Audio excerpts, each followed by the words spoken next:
checking out the signals for the Baltimore Colts. Unitas gives to Amici.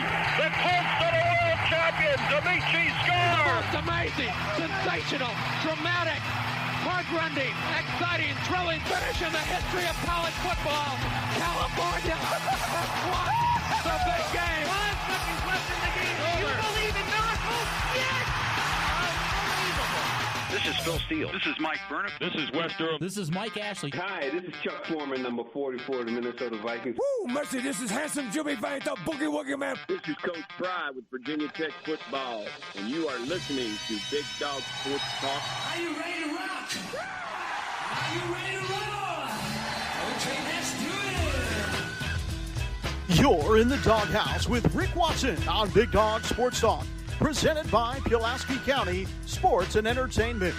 Join us in the Family Fencing Studios and chime in on the McClellan Chiropractic chat line. He's keeping cool with help from Little River Heating and Air, but this show is straight fire. And now, the big dog, Rick Watson.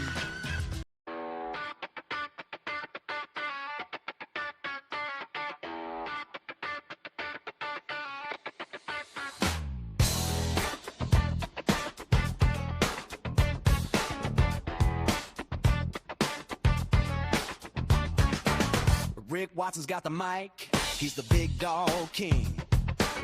Cover sports so sharp, it's a New River thing. Virginia Tech fire, rapid pride too. Every stat, every play, he's bringing it to you.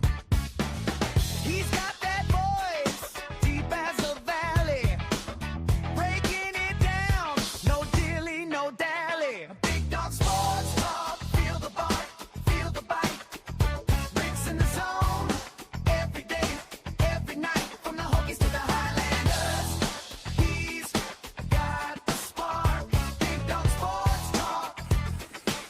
Hey, good morning. So Monday here on the program. Hope you're doing okay wherever you might be. Hope you had a good weekend. Hit us up on Fresh in the Door text line, 540-391-0788. Faster than a sprint.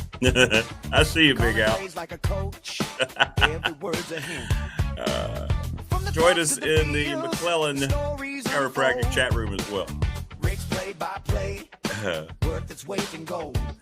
I'm going to guess that's probably not going to happen. Let the games begin.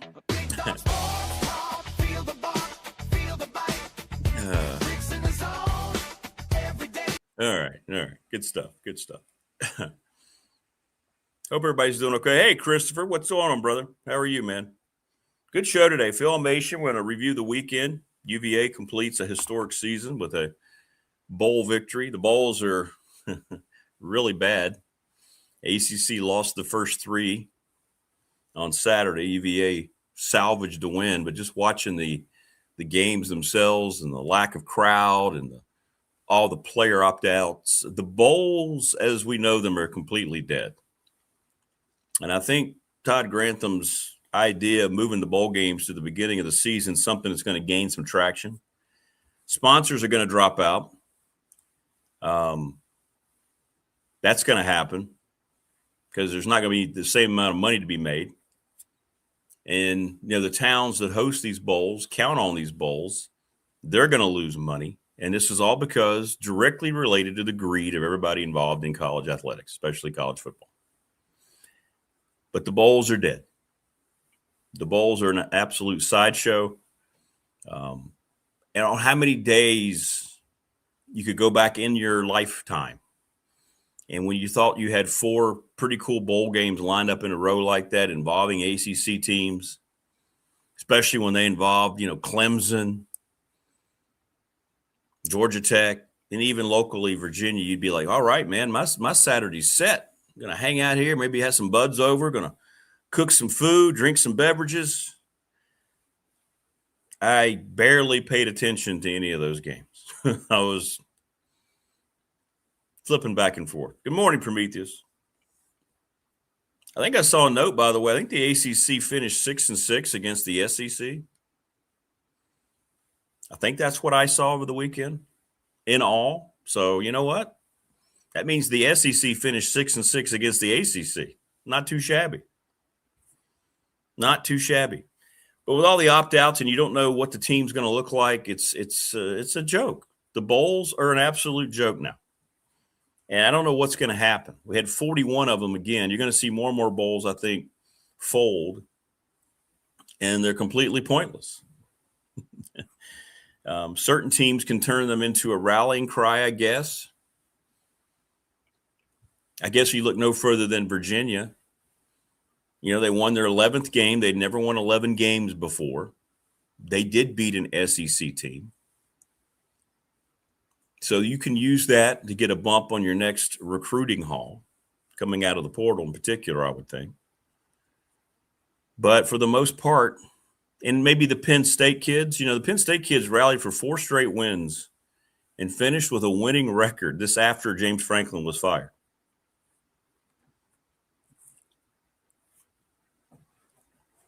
Terry Smith did a great job. He's going to be retained on that Matt Campbell staff. Michigan falls face first into what I think was the best hire of the coaching cycle, which makes no sense. Getting Kyle Winningham. Wow. Good morning, Stephen. Sorry about your jackets. Sorry about your jackets. What's going to happen with Georgia Tech? Haynes King going to be out the door? Are they going to be able to recruit?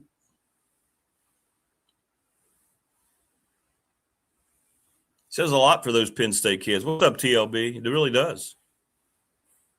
You know, it was interesting, and I'm not going to call people out by name, but it was interesting how many people – I got a lot of text messages on our professional door text line. People actively rooting against Penn State, Tech fans. I was like, okay. Thought that was interesting. Thought that was very interesting. So you've now pitted yourself against the Penn State program. I guess. Yeah, I don't think they're going to let Grunkenmeyer go, right? He'll end up staying. I would say that would be something Matt Campbell's probably worked on since that game. Probably were working on it ahead of time. Like, I don't think he starts that game and showcases that game if there'd been rumble. And I could be wrong. Heck, I've been wrong a lot with the portal especially. But I wouldn't think they would have started him in that game like that. And just put him on display for everybody else if he wasn't going to stay. But we'll see. Stephen says we'll have to buy a QB. Yeah. And that's what you don't know. You don't really know how your team's going to look. Someone asked me directly above the weekend, what's it mean? What does it mean that James Franklin's former team rallied? Well, I think it goes to show you that those players didn't rely on James Franklin. For all the ecstasy that Virginia Tech fan has displayed since that hire, I would look a little sideways and see how that team played without him. I think that says a lot. Did they go into free fall? No, they did not. And they give credit to Terry Smith. So when that decision was made, it wasn't just made from an administrative standpoint. There's been a couple articles released as the inner workings of everything that went on with that situation. Well, it wasn't just one dude. Everybody tried to say, oh, the athletic directors didn't like him. No. That AD does not have the power around Penn State to make that decision himself. It's going to be very interesting to see how all this plays out, some high drama. I guarantee you that James Franklin and Brent Pry were watching that game on Saturday. I'll tell you that. But kudos to them going 7-6. I thought it was really curious, though, to see so many Tech fans rooting against them. I don't know why. I mean, if he's the coach that you think is going to bring Tech back to 10 wins and ACC contenders, you should be very content and be happy that Penn State let him go. All right?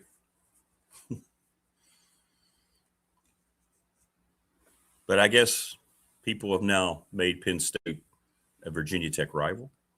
They don't play one another. They never have. But anyway, I digress. Big Al says, due to the transfer portal NIL, is Phil Steele's magazine now obsolete? That's a question that we're going to, I kind of brought that up when he was on the show first week. He's going to have to really change the way he does it. I don't know how he's going to go about getting the book out as early because a lot of this stuff's going to happen after the spring. It's going to change it, sure. I don't think it's think about it. He had Clemson going to the national championship game. They bailed out pretty quickly. So, yeah. I don't know. Hey, what's up, K-State Rob? Good to see you, man. Please like, share, and subscribe. The new show. Good to see you. Hey, Opal. People in chat been asking where you been, Opal. Hope you had a great Christmas, too. It's hard to believe we're in the final 3 days of 2025. We won't have a show Wednesday and Thursday. No New Year's Eve show or New Year's Day show. I had originally planned to do a New Year's Eve show, but the Radford game, I'm glad, in retrospect, it's the conference opener down at Upstate, and it got moved from 7 o'clock, which made no sense that the conference was playing a game at 7 o'clock on New Year's Eve to 2 o'clock. It's about a 3-hour drive, so I'll be leaving really early in the morning on Wednesday on New Year's Eve. So we'll have the same type of week this week on the show that we had last week. In other words, no Wednesday, Thursday, and we'll be back on Friday.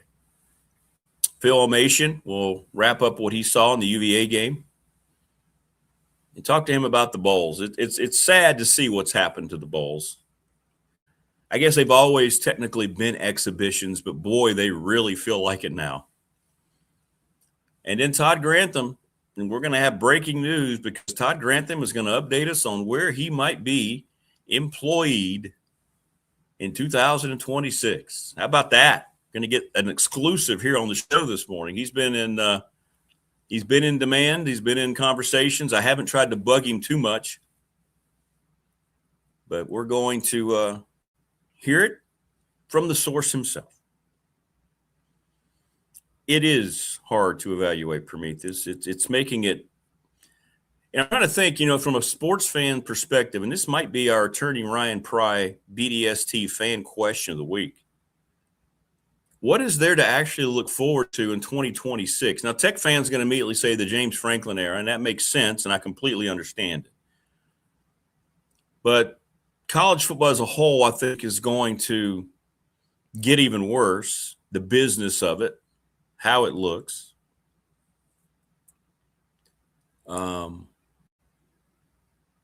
The NFL, I was looking at stuff yesterday. Radford played Shenandoah, another D3. And then after that, I was just looking. And even if you don't believe the NFL games are predetermined, even if you don't believe the games are rigged, the conversation surrounding the games from fans, I've never seen it like this in my life. People are taking out clips now, posting them on X, and then you get this thread of hundreds of people who agree.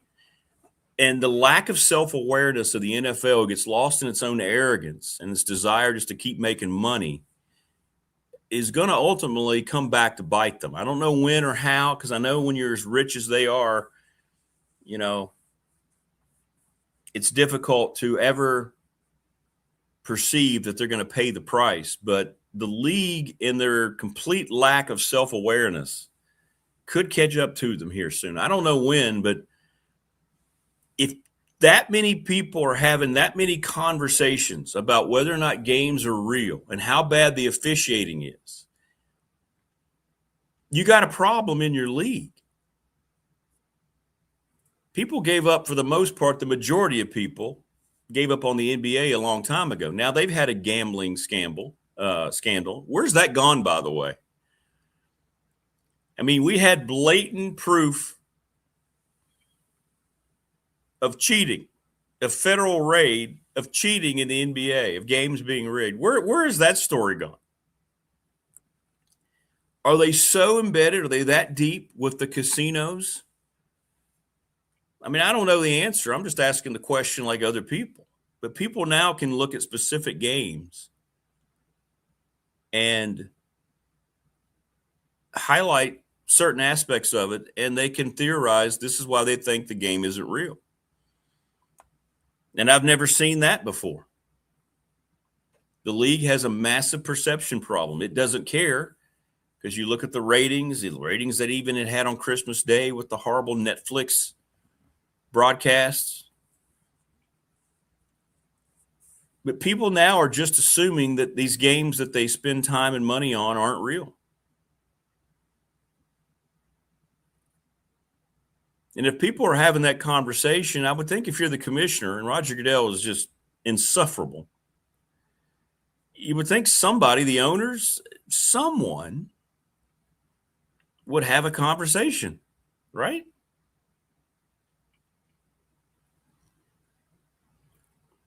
But I don't think at the end of the day, there's a lot to look forward to if you're a sports fan in 2026. Baseball is a disaster.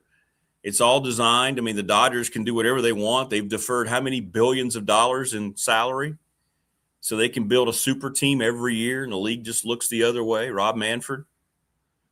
It's not a competitive league because it's all about the Dodgers. I mean, it really is.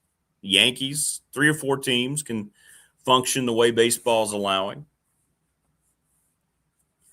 We don't care about the NBA. Not enough people care about hockey. The NFL, I think, is – I mean, Prometheus says he can't even suffer through an NFL game, and he's a massive football guy, and I get it.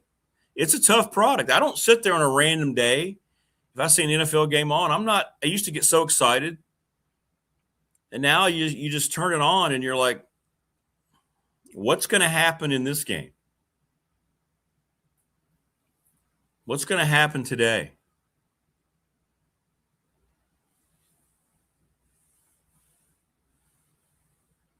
And I don't think that's where you want to be if you're a league. Yeah, I saw that. I don't know what Hawkins ended up getting paid, but it tells you that, they decided to go with somebody there as opposed to going out and buying somebody else out of the portal. When you're deciding to pay the people who played and you weren't part of that program, they saw enough out of him, and they probably realized he could flow into whatever offense, they're going to be running. So I don't know what his salary is, but he had to have gotten a bump, and he had to have gotten more than anyone was willing to give him on the market. And that's what this boils down to. That's the other thing I'm getting from Tech fans is they try to equate everything that Tech is doing to James Franklin, and they're not looking at the financial part of what is going on. It's interesting. TLB says if owners can make more money betting against themselves, they will. Very true. That's a great point. But when you enter the snake den, you eventually get bit. That's a great point. If it's bigger dollar signs on the other end, they'll sacrifice their own team. I mean, you see company owners put their companies up against in bad situations all the time. It's going to end up more of a bottom line. I agree with that. There's some shenanigans going on, man. The NFL's not the same. And I find it hard to believe the officiating is just that bad unchecked. Because it is terrible. It's worse this year than it's ever been. And is it really just human ineptitude? And if it is human ineptitude, somebody in the league should take notice. I believe they have somebody over the officials. Isn't there a competition committee? It starts to make more sense because one of the questions I've always asked since I started doing this show, the radio part back in 2001, And here we are coming up on 25 years later. I've always asked the question, and I have never understood why everyone, including the college level, have gone out of the way to protect the officials the way they do. And we're not talking about guys who just miss calls. And I'm specifically talking about in college sports and in professional sports. I'm not talking about the high school guys who are out there busting their tails, trying to do a good job, who have full-time jobs and have to get in the car and have to drive to a game. But when they've been directly involved in results and so forth, or some kind of controversy happens, they never have to answer it. If you're at a college basketball game, and do a lot of them since I call them, and you have a call at the end of the game that ends up deciding the game, those guys sprint off the floor, never to be heard from. And then the coach has to sit there after the game and respond to it, react to it.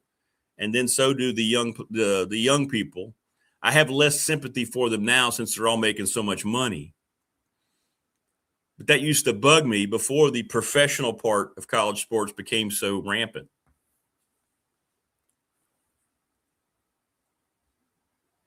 And now you start to think, oh, okay, has this been going on that long, this concerted effort to make games happen a certain way, and they're going through the officials? Well, Tim Donaghy was doing that, got caught back in the day. The NBA's now been caught twice. So I don't know where all that sits. It just again, here I am speculating, makes you wonder. The fact that speculation is out there, it just should be a concern. And I don't know how much they even care, as long as the bottom line is a certain way. Opal says that she stopped watching when the Redskins changed their name to Commanders, which is about as bad as the River Yaks. Yeah, Commanders is a horrible name. That was one of the worst and unnecessary rebrands. And the league, by the way, has also stated where it stands politically. When you put somebody like, what's his name again? Bad Bunny. And I don't know anything about any of his music, but I do know that he has comments where he has said, if anybody doesn't think like him politically, that they could die or something like that. Here we are again, back to that conversation.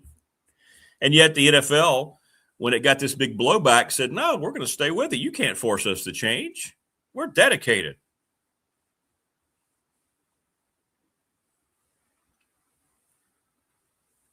I do enjoy watching movies. I can't pick just one movie. What is yours? Adored You? Adored You? And for me, you hit something right on the head. And I was getting ready to get into that. You are 100% correct. Everyone says, well, so many people would have to be involved. How could they get away with it? Well, they're not getting away with it because we've had federal investigations. There's so much money. You can keep anybody quiet for the right amount of money. If you knew a deep, dark secret about your boss at work and they came up to you and they said, hey, here is $1 million. Just don't say anything. Go under your desk and look at that envelope. Right? They would buy your silence. Hey, look at that. Adore says Rocky Balboa movies. Hey, there you go. Some of mine too. She likes Rocky 3. I have a feline that I adopted named Balboa Creed. Adore Chew. He's kind of become a celebrity. He's in here, by the way, raising hell, so I'm going to have to let him out. Yeah. We'll have to let him out. Go Browns. Wade says. But if there's that much money involved, yeah, Creed's off IR, man. He is he's very active. As a matter of fact, he's rolling around down here in the floor playing with a Nerf ball right now. He's torn the thing all to hell.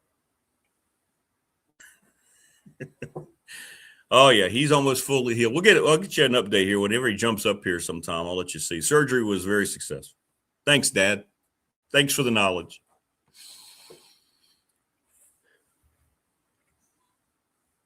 I do have a fight flyer. Let me grab that. I didn't put it up. Hang on. But I did bring it down here.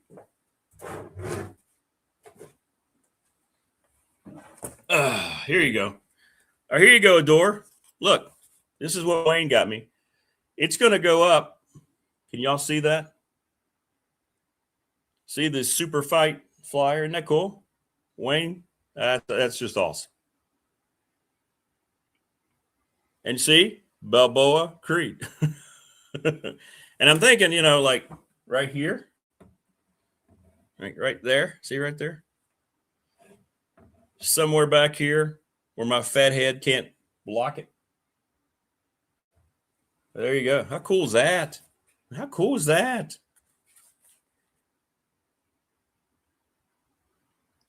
Very well done. I think of all the things I got over top of the plate. You mean the AFC West champion Denver Bronco plate? That plate? The AFC West champion? No. But there you go. That's pretty cool.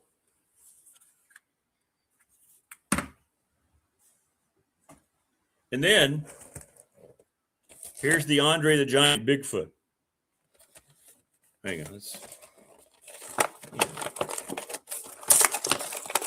We don't care about packaging around this show. I don't know why I don't have him out already. He sounded like a monster movie. Speaking of monster movie, Chris, here we go. God, that's a horrible noise, isn't it? There we go. Look at this. Check this out. And what's great about it, too, it's made with the kind of like the bad suit that he had. Look at this. Here's Andre the Giant as Bigfoot, courtesy of Wayne. Look at that. I mean, you tell me when you're watching that show didn't scare the hell out of you. See? Hey, look, I could leave him right there and you can just see his head. How about that? Yes, sir. I got to figure out some way to display him. He's very soft. He's very cuddly. He's got like the fur suit. Look at that. Thanks, Wayne. That's great.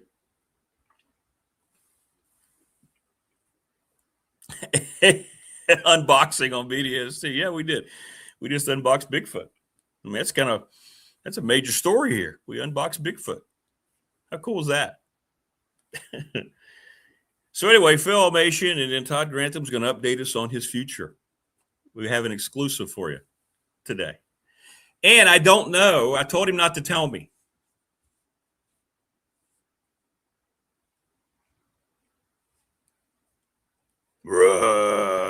Sorry. I don't think he spoke, did he? Pretty sure he did speak. Maybe he did. Did he speak in those $6 million man episodes, or did he just growl? Big Al says there is a rule in the NCAA about a player not playing for two teams in the same season, wondering when one team will poach a player midseason for more money and the NCAA goes to court and loses. That's a very good thought. And the thing I'm seeing, too, do you see all these professional players? What's up, Stevie England? All these professional players that at some point played in the G League or even had 10-day contracts in the NBA are signing with college teams. Okay, so he did make bionic noises too. Okay, so in other words, they would slow him down.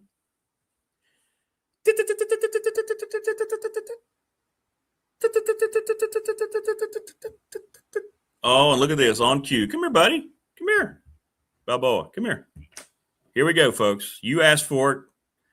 I think you're going to get it. Come here, bud. There we go. Here. Come over here. People want to get an update on your wound. Can you get over here? No, don't mess with the microphone.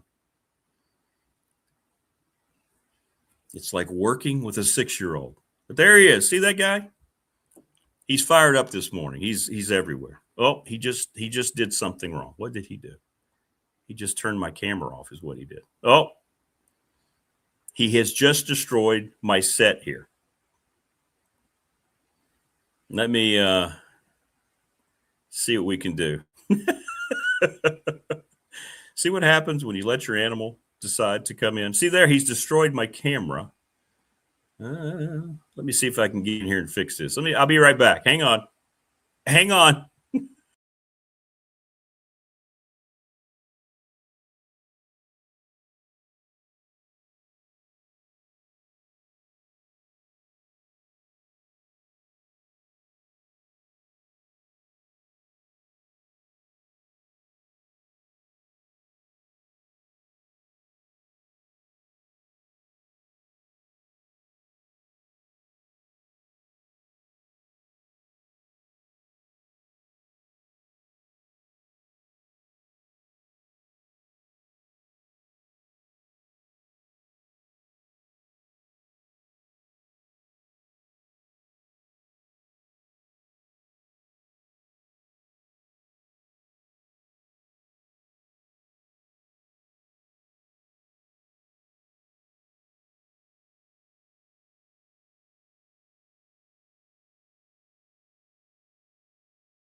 Let's see. There we go. Are we back? Are we good?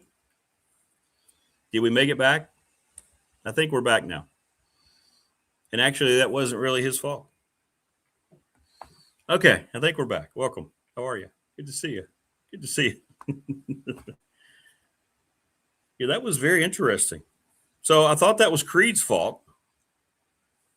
And then I looked down and the camera stopped functioning. It wasn't really Creed's fault. So I had to take the camera down and there's a little switch on the back. So anyway, we're good. Yeah, please start singing Eye of the Tiger. Hey, but you know what? See, here's the difference between doing this show on YouTube. That was a technical issue that took what? Less than 5 minutes? When I was at the radio station, I would get like texts or calls. The tower's down. Yeah, The computers are not working. You're off the air. Oh, how long? Couple minutes? No, we don't know. And then you just have to leave. So there you go. Engineer, host, lounge singer, Rick Watson. So that's not bad. 5 minutes to dissect that problem. That was specifically a camera issue, but it has a thing on the back, and yeah, not your fault, bud. I didn't yell at him, and maybe you could hear me while I was trying to fix it. It was worth it to see Creed. Yeah, he's all sorts of fired up. What he wants is back out, so I'm going to let him back out. Let me let him back out. He's fired up. Now, hang on. Come on, buddy. Come on.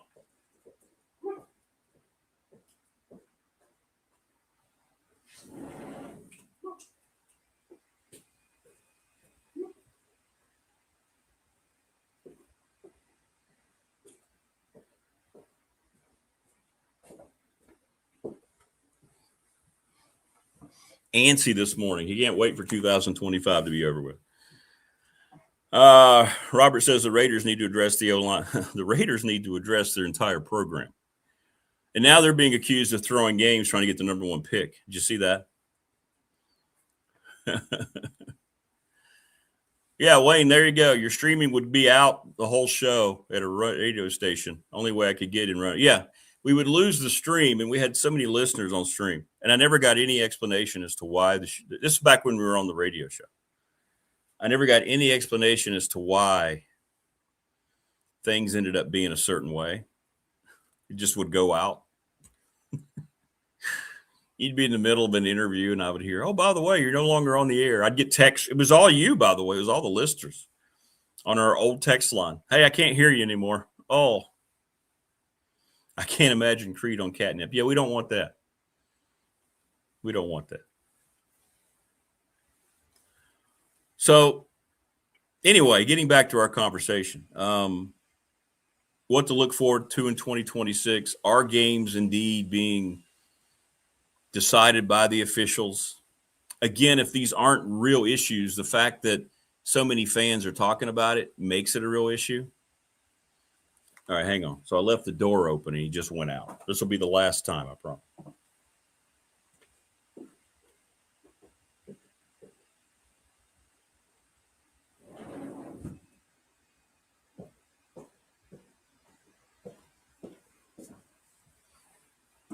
All right, there we go. This warmer weather in December has kind of thrown him a little bit.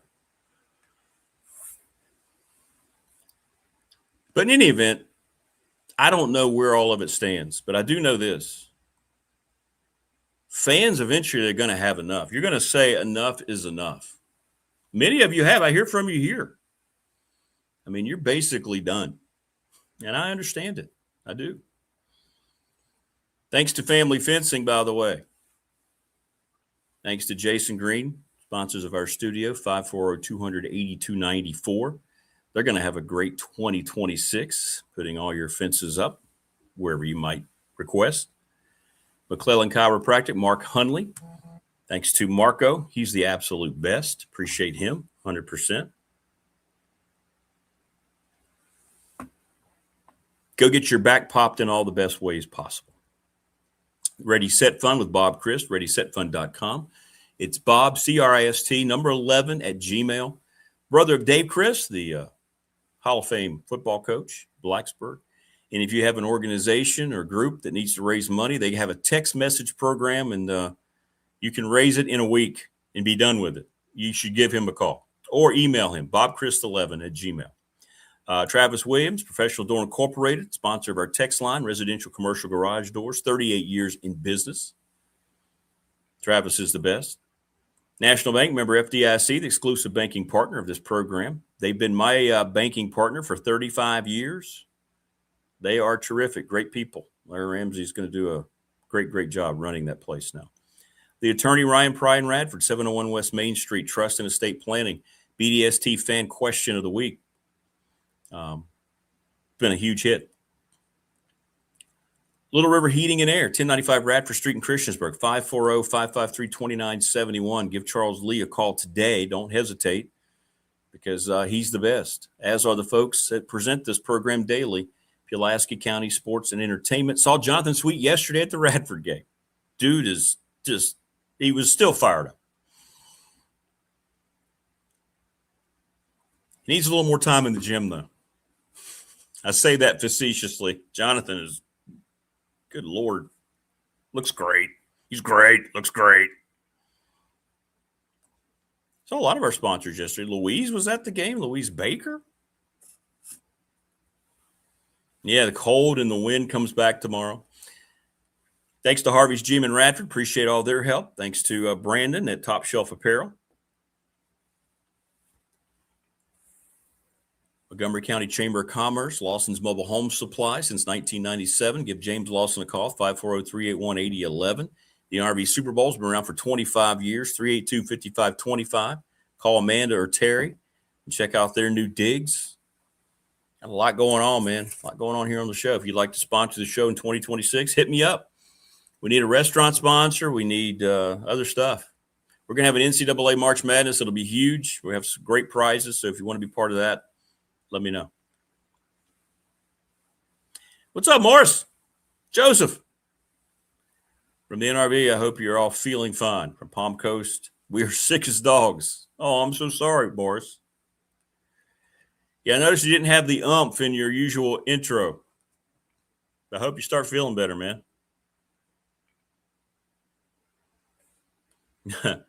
Thunder, who, by the way, I'm expecting my 4 plates of food, Thunder. Sent me all this great picture. He had his grill go. His grill was working overtime.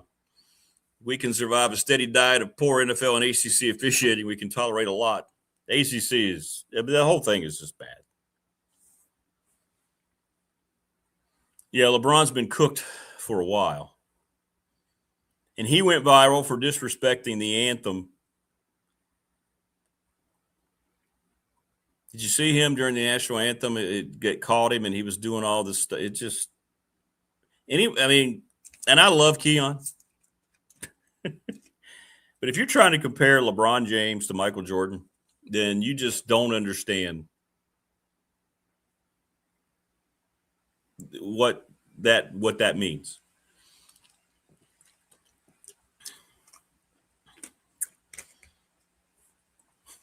It just, I don't know how else to say it. When are the fans and sponsors going to get fed up? I think it's going to happen, especially on TV. I mean, for instance, you think about it, the NFL put a game on, was it Peacock? Was that the Packers-Ravens game? Who could watch it? Are you going to run out and buy a 7-day free subscription to watch that game? What good does that serve if you're the NFL? And sponsors who buy into the NFL are like, wait a minute, I'm not going to get my money's worth. Where's all the eyes? It's like when ESPN pulled their crap off of YouTube. Eventually they heard from us, just like we told you was going to happen. All right? Just like we told you. Once sponsors started threatening them with their contracts, they immediately said, okay, let's go get a deal done. You can't take that many eyes off your product and still think you're going to have that money that's just going to freely come in. It's a lack of recognition. Hey, Rodney, good morning, brother. How are you? Morris, the community here on BDST are running to your aid with well wishes.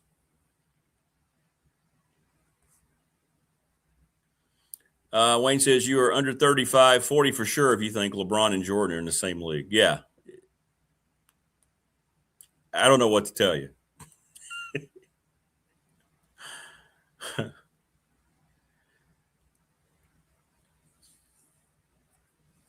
No. Don't worry about it, as my mom would say. You can't kill him. Well, we do want you better, Morris. We don't like you not feeling well. Yeah, anything but Stanford and Cal. That's not getting enough criticism. How just ridiculously idiotic it was for the ACC to be that desperate during the last reshuffling of conference membership to throw in Stanford and Cal and then try to sell that as a good idea.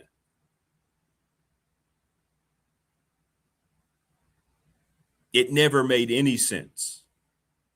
Today, as we sit here on this Monday, December the 29th, does it make any sense that Stanford and Cal are part of the ACC? Because you only make that move from a football perspective, and nobody out there gives a rat's ass about football at Cal or at Stanford.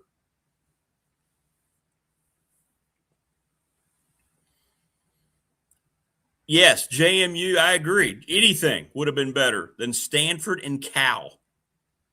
They haven't fit in any way, shape, or form. Good morning, Jason. What's up, brother? Yes, the NFL streaming product is terrible. The games on Netflix were a joke. The games on Peacock are a joke. I mean, somebody listed, if you wanted to watch the NFL games this past weekend, Christmas included, you had to have 6 different streaming services.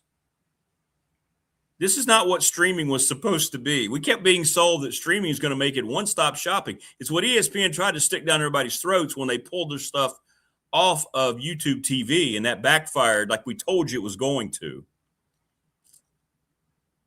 Remember, they were immediately going, well, hey, if you're missing the games, go buy our bundles. Go buy our bundles, man. You can get it all right here for just $69.99, or maybe it was more than that.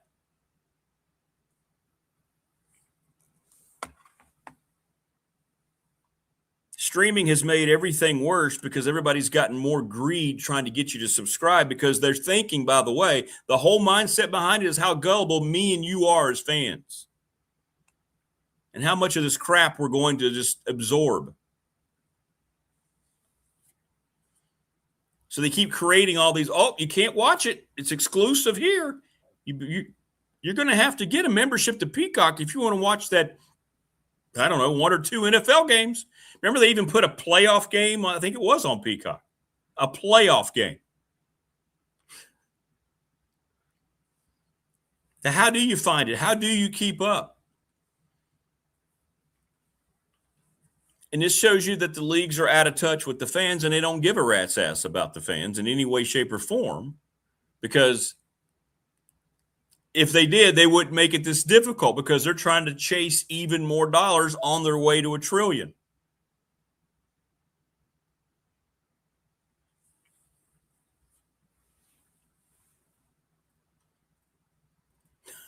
Come on, Rick. Cal and Stanford raise the academic profile of the ACC. Isn't that what we really care about?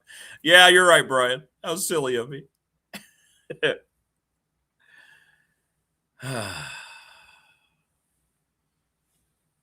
Yeah, the HD quality on Netflix was a little better, yeah, but everything was so bad. The production, the broadcasting. And by the way, Rich Eisen should never get behind a microphone again as a play-by-play guy. What in the hell is the NFL Network doing? Rich Eisen is terrible. He had the Chargers-Texans game. He and Kurt Warner, woo-wee. Wow, hire some real broadcasters. You're the NFL. I think you can afford them. I don't think there's any hope, Prometheus, for college football to be fixed. It's never going to be fixed. It's too much greed. It's too out there now. And by the way, you know what I don't think is going to happen in the next decade that people keep hoping is going to happen? Any kind of regulation. I know everybody's clamoring for it. Contracts, salary caps. How's that going to be implemented without major lawsuits that NCAA will lose? What's up, Swish? Good morning, Jermaine. Morris says, now it's pissing me off. If you're an otherwise worthless human making tens of millions. Yeah, LeBron's actually now officially a billionaire. Talking crap about America, then take your basketball, football, baseball, get the hell out. Yeah, exactly. Exactly. Yeah, I think Todd Grantham's idea about moving the bowl games to the front of the season is going to end up being something they have to consider. But I don't think there's any hope to fix college athletics right now. There's too much greed, and everybody right now in the me grab. Nobody cares about the overall health of the product. Like right now, ESPN and Greg Sankey are working on making this a 16-team tournament next year and already trying to secure how that's going to look financially for the next big expansion before 2030. There's too much selfishness, too much greed that's still being pushed behind the scenes, specifically from the Big Ten and the SEC. I don't see any hope that it's going to be fixed. They're going to continue to roll out these bowl games that nobody cares about. And they are horrible. They're not even worth sitting down and watching. Even if you like, and the thing about it used to be like, well, it's a football game. Like when the teams were true to themselves and they still had their allotment of players that they went through the season with before all the opt-outs, before the portal. I mean, you could at least go, okay, well, I don't know much about this team, but they had a pretty good year in the MAC or the Sun Belt or wherever. It's football. Now you go, well, I don't want to watch this. They just said that one team has 19 opt-outs. Oh, look, that other team has to start 12 true freshmen because other guys left and went in the portal. So that's not even wanting to watch the games anymore. I don't want to watch the games anymore. They don't intrigue me at all. They're not worth my time to sit down and watch. I mean, I'd rather be outside. I'd rather be doing something else. Yeah, the NCAA, maybe this can't even fix their whole calendar, much less try to fix the sport as a whole. That's a great point. The way it all looks is ridiculous. None of it makes sense. Yes, and representatives and agents stealing money from the NIL. And all these guys getting bad advice. Bowl games used to be something. It didn't matter what they were. If you went to a bowl game, as Tech, there you go, Morris, that's how they started to build the Poland Weed Eater Bowl. Yes. I remember that. And Tech, we took a lot of pride in that. Hey, look, Frank Beamer's got him in a bowl game, right? It meant a hell of a lot. Not anymore.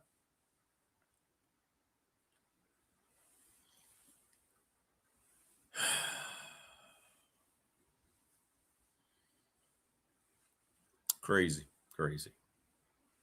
Absolutely crazy. But it's hard to gather anything out of these bowl games. It must be murder for people trying to bet and make money in Vegas on these bowl games. Because now you have to look at, okay, how many guys aren't playing? How many starters aren't out there? Okay, how many guys have gone into the portal? And how's that going to affect things? I mean, now, when you see the shots of the coaches, they seem more relaxed because they realize they're playing a bunch of freshmen and first-time guys. Bottom line is, if you don't make the playoff, these bowl games don't matter at all. And they matter even less to the players than they ever have before. And if the players don't care, then why should fans continue to spend money to follow those teams to their bowl destinations?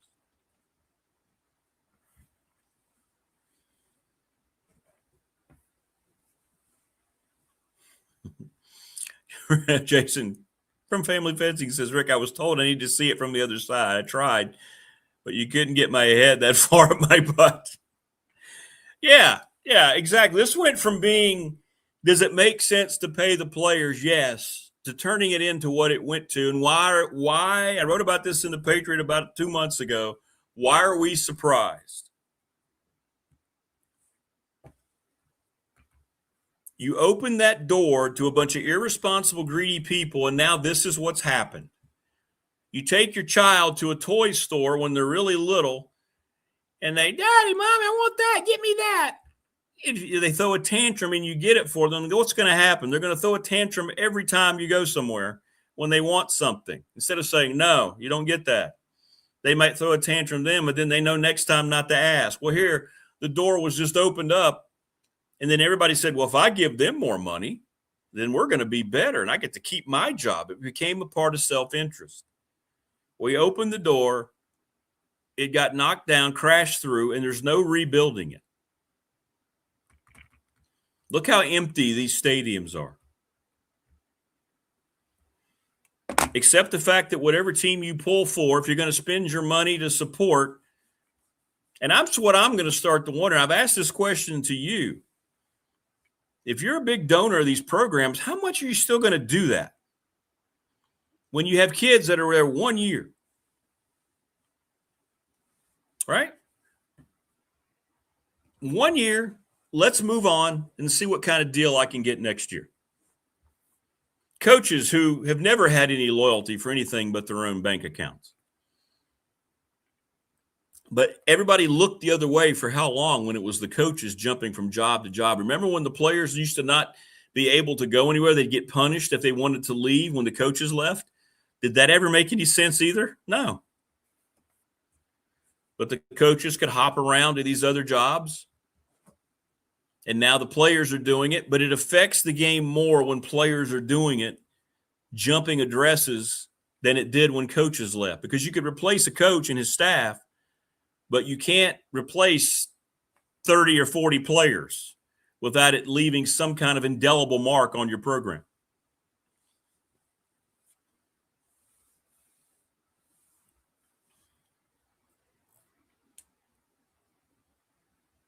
Yeah, exactly, Roddy. I talked about that earlier. Yeah. Baylor gets a commitment from a guy who's been in the G League for a couple of years. Yet the NCAA said that he deserved eligibility. Yet some guy who's hurt tries to get a fifth year, and the NCAA will say no. There's no rhyme or reason to any of this. And I'm wondering how long you're going to continue to support it. And what I mean by you is the people who actually go, okay, every year when you make your budget, okay, this is what I'm going to donate to, let's say, Virginia Tech or Virginia or whatever. When does it become something that you go, you know what, maybe my going to games and buying tickets and paying for my parking, and then paying $22 for a beer, maybe that's enough of an investment.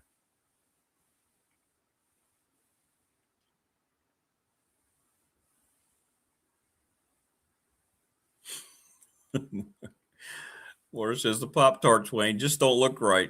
Damn Pop-Tart mascot running up the field. Yeah, it's gotten a little, yeah. I'm with you on that, Morris. I'm with you. Prometheus says, I watched the 92 Tech UVA game and saw Coach Elmo coaching the fire of that defense. It was awesome. We're going to talk to Coach Elmo about that here in just a little bit. All this stuff. How do you keep your passion about any of this crap anymore? We're watching it deteriorate and implode right before our eyes, people. The playoff is a farce. The games have been terrible. I don't know if they're going to be any better this coming week or not. We'll see.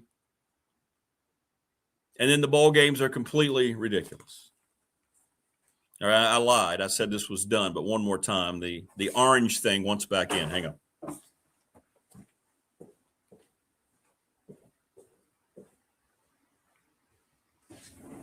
You're killing me, Smalls. You're killing me.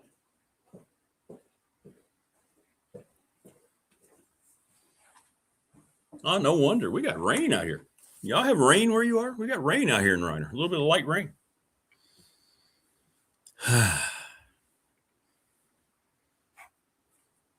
Again, just how much more are you willing to tolerate? I don't know the answer to the question. It's up to you. It's your personal decision. If that's what you want to do, that's no wrong answer.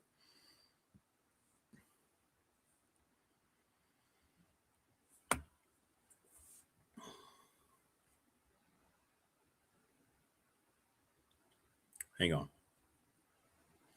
Todd Grantham's got his take on a lot of this too. We're seeing he's been sending me a lot of stuff. We're going to get a lot from Todd today. By the way, we're going to find out Todd Grantham's next coaching destination today. We're going to have an exclusive today, or at least what's been building toward his next choice.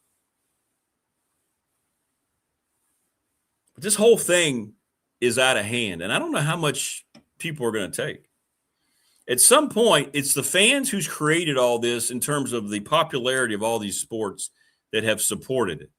Why did baseball thrive during the 1900s and the Depression era? Because fans loved the game so much, they supported it through all those hard times, and that's why baseball then was the national pastime. It's no longer anymore, but fans have always supplied the antidote, and they're still doing it.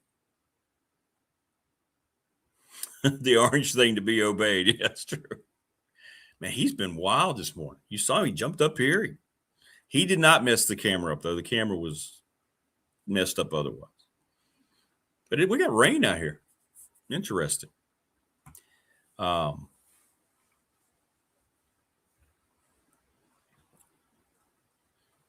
here you go.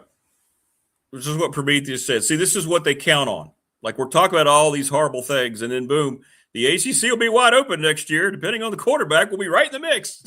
See? And that's the mindset that they're all knowing that people are going to go back to.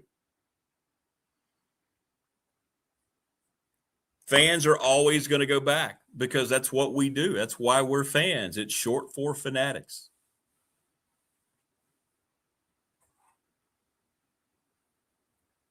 And that's why they act in the manner that they do, because they know that we have always come back. I kept hearing in 1994 when baseball, right after that classic All-Star game, when Tony Gwynn scored the winning run, one of the best seasons in baseball history. What did they do the next day? They went on strike, and we didn't have a World Series. I was told that baseball would never come back, and then comes the steroid era. Here comes McGuire and Sosa, and everybody just turned a blind eye to all that. Here come the fans filling up ballparks. Television ratings could not have been higher. They were the highest ever at that time in baseball history, watching the next at-bat, McGuire and Sosa, and then Barry Bonds. Because they know we always go back. And we're sitting here talking about all these obvious problems with the game, and yet everybody's like, hey, we might win this thing next year. And see, that's the mindset that they know is out there. I have it. You have it. We all have it. We can't put aside our fanship for the obvious detriment of everything else that college sports in particular have become. And that's why I'm wondering how many times people are going to continue to donate over and over again. You're still going to fill up Lane Stadium. You're still going to buy the $20 beers, right? You're going to pay whatever they ask for tickets. You're going to pay whatever parking increases they have. You're going to do all these things because they know they have you, right? They know they have you.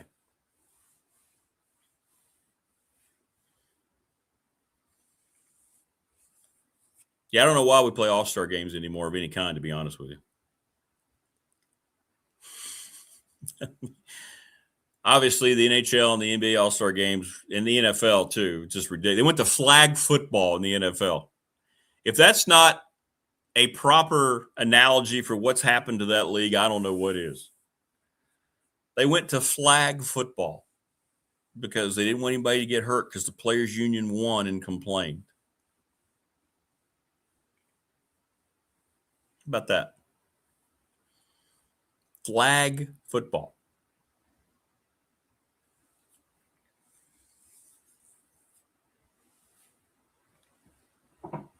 So, yeah, here we are. The business of college sports is not going away. Joseph says, tuition I pay for my daughter's my donation. There you go. And you're doing that for your daughter. Correct. 100%.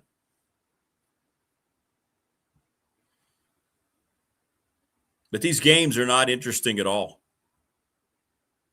And I've had people say, if football's on. I get text messages. If the game's on, you're watching. No, I'm not. The hell I am. No. I mean, I was flipping through watching the ACC. I watched the end of the Penn State Clemson game a little bit. I didn't watch much of Georgia Tech at all. I didn't watch any of the Pitt ECU game. Didn't care. And I didn't watch much of the UVA game either. I don't have to watch these games. They don't mean anything because all I'm doing is hearing these guys put up lists of all the opt-outs. So that means that the players aren't invested. They don't care. And I'm watching a bunch of guys out there that haven't been part of the season really at all. I mean, I'm glad they're getting an opportunity, but that's not the same. Those aren't the teams that we saw during the regular season. And let's say you're right. All the people that are just so, blindly excited about James Franklin. Let's say Virginia Tech wins 8 games next year and goes to a bowl. The team that plays in that bowl game won't look anything like the team that got the 8 wins during the regular season. And then you have to make that decision. Well, what am I watching here? And then you're watching guys that if they perform well in that bowl game will go ahead and enter the portal. It's just insanity. And you watch, though. Here we come up. We're coming up Friday, January 2nd. The portal's wide open again. You're going to start seeing announcements across the country. I would say right now Virginia Tech is probably already negotiated, and they have deals in hand for 7 or 8 starters. I would say that's the case for just about every power program across the country. Wouldn't you say, at least? I mean, the negotiations have been going on. You think they're waiting until Friday? I would say over the weekend, James Franklin and Virginia Tech are going to announce who their quarterback's going to be, and everybody's going to be so excited. Oh, my goodness gracious, here we go. And you're going to be receiving that quarterback out of the same system that we all know is twisted and screwed up. And maybe he's there 1 year. Depends on how much money he's going to get.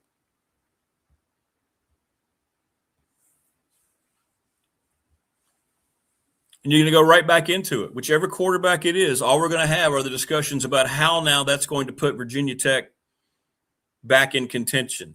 And that's what I'm saying. There's nothing wrong with that. But you see, this is what I'm trying to point out. Our mindset as fans feeds this whole thing that they're doing, and that's why they're not going to stop doing it.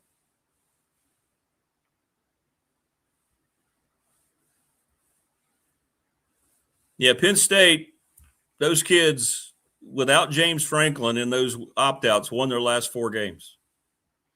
Terry Smith did a great job, and he's staying on as associate head coach with Matt Campbell. You better watch out for the Nittany Lions. And then Michigan. The chaos, the utter incompetence of everybody around that university ends up with, in my opinion, by far the best coaching hire of this cycle. How in the world? Well, I know why. You don't have to worry about how. Kyle Whittingham, whose exit from Utah, we'll talk to Grantham about this coming up, was very, very confusing. He never really said he retired, and there were some scuttlebutt that some younger people in the department that had power wanted a different vibe. But you know why Penn State and you know why Michigan never had the same panic involved that everybody was associating it with? Oh, my God, Penn State. All I kept hearing from everybody was Penn State. Look, they fired James Franklin. They didn't have a plan. How in the world are they going to get a coach? Michigan. Who in the world are they going to get? There's a reason they're called blue bloods. They are desirable places to be. Penn State and Michigan are blue blood college football programs. And they arguably had the best 2 hires of this cycle. Even after they were ripped apart by the media who couldn't wait to just jump on. Even after the ineptitude Michigan showed from the top down about what was going on with Sharon Moore. And what happens? They get a guy who won over 170 games at Utah. And made them a perennial force in whatever league they were in, the Pac-12 and now the Big 12. Led them into the Big 12. And now he gets to go to Michigan with some of the biggest resources in all of college sports. It's going to be very, very interesting. True, Paul, you're right. But at the same time, they've got a lot more resources than most other places because they're part of the Big Ten. Just like the SEC schools have more resources to deal with all this crap. It's why the SEC and the Big Ten are working so feverishly hand in hand, joined at the hip, because they know that their money isn't like anybody else's money.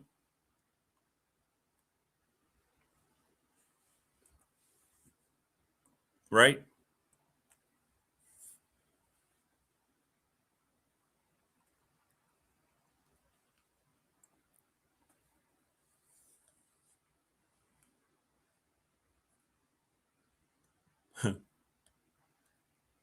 Well, all I know is this about Matt Campbell. If you look at the history of Iowa State's football program before he got there and then what he was able to do there,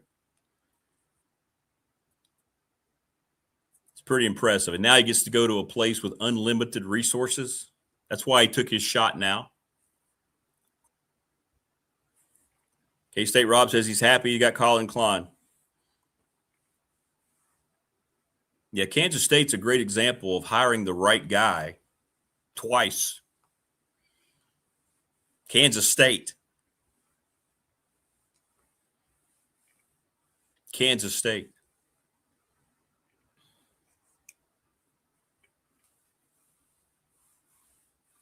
Yeah, Paul says, I don't think I've watched any of the bowl game, maybe one bowl game. Yeah. I mean, people try to tell me what I'm watching. That's what's funny. Well, you know you're watching. No, I'm really not. I just leave the TV off.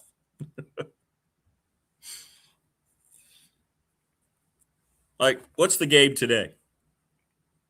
Isn't there one today? Let me see. Shows you how much I'm keeping up with it. Where are we today? Georgia Southern and App State at 2 o'clock in something called the J-Lab Birmingham Bowl. Georgia Southern is 6-6. Appalachian State's 5-7. Can't wait. That's going to be a barn burner.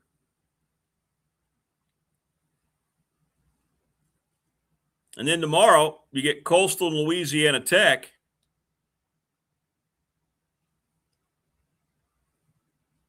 Tennessee, Illinois in the Music City Bowl, USC, TCU in the Alamo Bowl. Interesting to see what the ratings are. Yeah, 50 wins in the Big 12 with the resources that Iowa State doesn't have. It's pretty good. And if you're going to say that about Matt Campbell, you can't ignore the lack of success that James Franklin had winning important games at Penn State. I mean, if you're going to point out and try to say that a guy may not be that great because of his numbers, well, there's no denying that Terry Smith won the same amount of games as an underdog on Saturday that James Franklin did his entire career at Penn State. See, it goes both ways. Yeah, many people do, Tebow. And for Tech, it is. For Tech, James Franklin makes a lot of sense. It does. For Tech, James Franklin makes a lot of sense. Because Whit Babcock put him in a situation after the Brent Pry hire that they had to have a name. And I think the reason people are so enamored is he is a huge name. That's correct, Brandon. They put two Sun Belt schools together in a frequent matchup just to fill that bowl spot. Correct. Correct.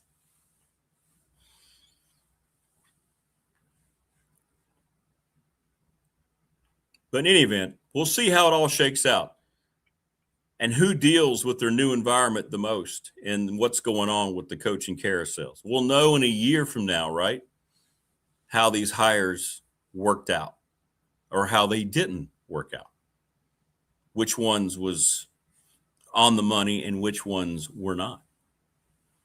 We shall see. Somebody who can talk about all this stuff is that gentleman. He's the coach, Phil Elmassian. What's going on, Coach? Good morning. Oh, Happy New Year, Rick. How we doing?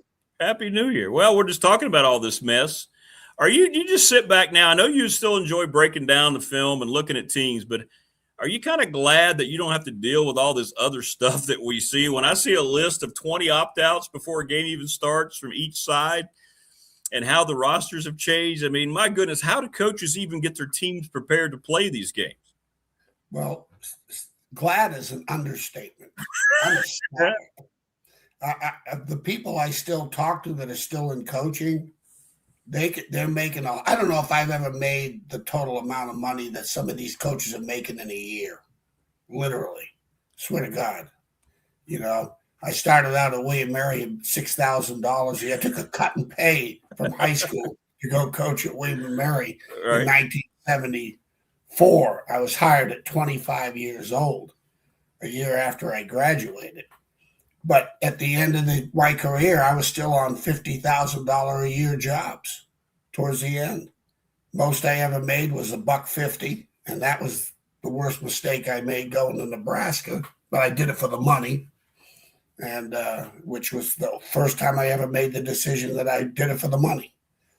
I had a Purdue job with Joe Tiller making $90,000, and there were no contracts. But Joe was as long as Joe was there, you were fine. I get offered at Nebraska with approximately probably $60,000 raise and a 2-year rollover contract.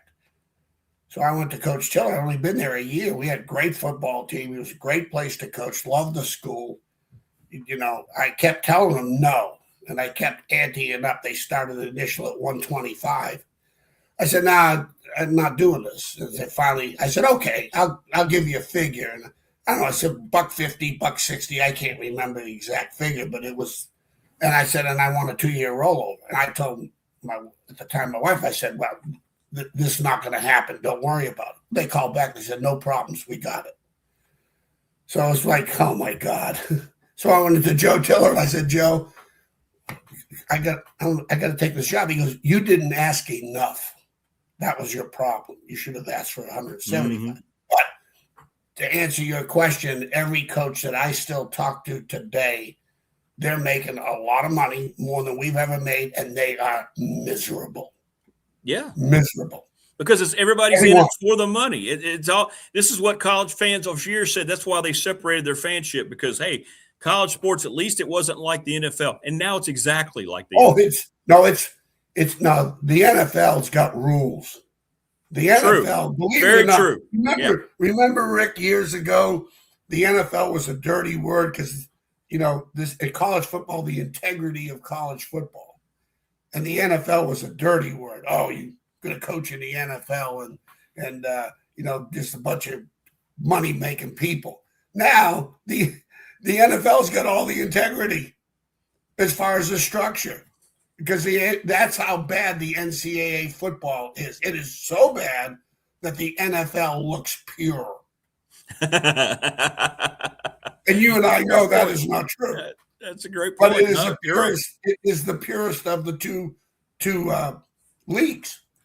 And that was the opposite as it was 20 years ago. And there was cheating going on. There was. That's why the SA, you talk about now, you know, the NIL for me is now it's legal. That's what it stands for me. Correct. Nobody was better than NIL money than the SEC back in the day. Mm-hmm. Okay. And remember the old Southwest Conference? That's the Sure We Cheat Conference back in the day.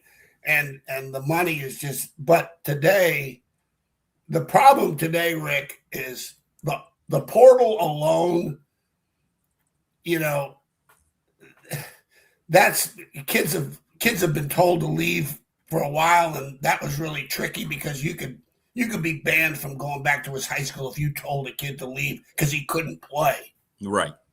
Okay. You literally, right. Literally could not go back to that high school.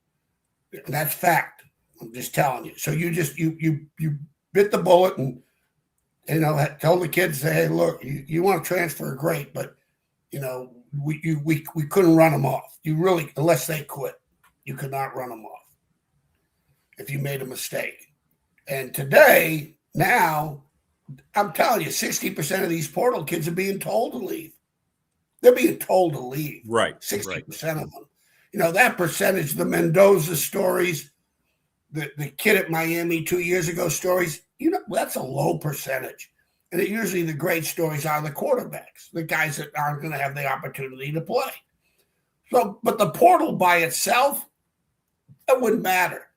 Okay? Because if the kid says, I come to you, you're the head football coach, saying, hey, I want to transfer. Well, if I'm not in the too deep, you're saying, good, you need to. Yeah. Okay? All right? Now, that first string kid at JMU or the MAC or the Sun Belt, and you're the head coach, is coach, I have an offer of $50,000 more than what you're paying me, or $100,000 or $200,000. What are you going to tell him? Yeah. You have a great time. Have a great time at your new destination. My point being is, Rick, NIL by itself, just by itself, let's say you kept the old transfer rules, you'd have to sit out a year. Okay? And you couldn't get your scholarship.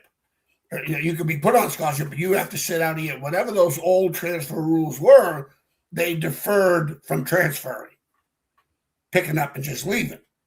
Okay. Now you put both of them together, it's an absolute disaster. Yes, it is. Those kids, from JMU, they're going to LA and they think they're going to have more portal money. Well, you're going to get taxed, and guess what? You probably make about the same. JMU's going to lose more for the second time. JMU's going to lose their football team. Yes. Correct? They already have. Our offense is completely gone. They've all entered the portal. They're all entering the portal. But why are they entering the portal? The money. Correct. Not the UCLA money. Right. Not because, listen, back in the day, there were kids that were in what now is called the group of five, and they wanted to play in the SEC, and they just weren't, they were overlooked. And they said, I'm gonna transfer and I'll sit out a year, but I'm gonna do that, and even sometimes not even give up a scholarship or go back to a junior college because I want to reach my goals. Those were great stories. But today, it's the money, Rick. They're leaving for the money. They're not leaving to go to, I'm a JMU and I want to go out to California and play. No. I want to go to UCLA because I got a chance to go to the Rose Bowl or win a national championship at UCLA? No. What's the percentage? What would be the percentage in your mind a kid makes a decision between the influence of money and the influence of coach? 80%. 80% money? Yeah, that's I think that's 100% correct. Because that's agents, moms, and dads. The money. You can ask Todd this. Please ask Todd this. The exit meetings with players, and this is why Nick Saban got out, from what I've heard him say, is what we call exit meetings at the end of the year. You're meeting with every kid, position coach, head coach, how you academically, where are you? That's the first conversation you had with the kids. I had. My first conversation was academics. I would make your life miserable. And I told them, if you had any indifference toward academics while you're here at any place I've ever coached, and you can call any player that you call Billy Myers, and he'll tell you. You call JC Price, and he will tell you. Because I told JC, you are not playing for me with the GPA you have. You're not. And none of that matters anymore. and if it was the portal today, I would say, hey, you get your butt in the portal right now. Because I don't need you to help beat Temple and JMU. Okay, right. The only two games they won. But no, it's about the money, and this is what the NCAA has really. Here's the thing, Rick. What was the number one negativity towards coaches that you hear by pundits and media people was the word control. Mm-hmm. Coaches, Nick Saban's controlling. He's very right. Am I right? Yeah, 100%. Any coach worth a damn that's winning is he's a control freak. Well, I don't confuse the control with called accountability. I never confuse the two, and they have. It's been very confusing for a lot of people that aren't in a locker room or in a football building. Right. Accountability is the number one ability that every coach wants and looks for with a player when they're recruiting him. Not their physical ability, and not their even availability. In the NFL, it's availability, the most important ability you can have. You better have availability. You better not be in the tub. Okay? Well, in college, for me, I'm just going to talk about me personally, it was accountability. Are you accountable for your actions and the decisions you will make? As we all are, the standard. As you're raising your children, accountability is the number one ability you give to them. For every decision you make, there is a consequence. Good decisions, good consequences. Bad decisions, bad consequences. Rick, there's only 7 notes in music. Okay? That's right. All right? There's only 26 letters in the alphabet. This shit ain't hard. But all that's taken away from the coaches. It's all taken away because not the portal and not NIL, the combination of the both together. That's the disaster of college football, because your exit meeting is not how you're getting better academically, what you need to do. We used to have these forums that we'd go over with every player, what their assets were, I'd have them fill it out before the exit meeting. I would have them fill out from an ability standpoint, and then their intangibles, which, character, adversity, being able to overcome and have a, 1 through 5 type thing. And give me a 5 being the best. Where are you? And what do we need to improve on? I don't care if, and a lot of times the good players, they really grade themselves harder. They really will. They'll be very real with themselves. Okay. And so if you're a 3 or a 2, well, how do I get that 3 to a 4? What are you going to do this spring to get that 3 to a 4 or that 4 to a 5, which becomes exceptional? Whatever you're dealing with in terms of your development on and off the football field. And it was that's the one thing I always missed about coaching was the developing players both on and off the football field and challenging their talents and challenging their decision-making, because they're going to challenge your ability as a coach to teach the game, because they all learn differently. They're going to challenge that.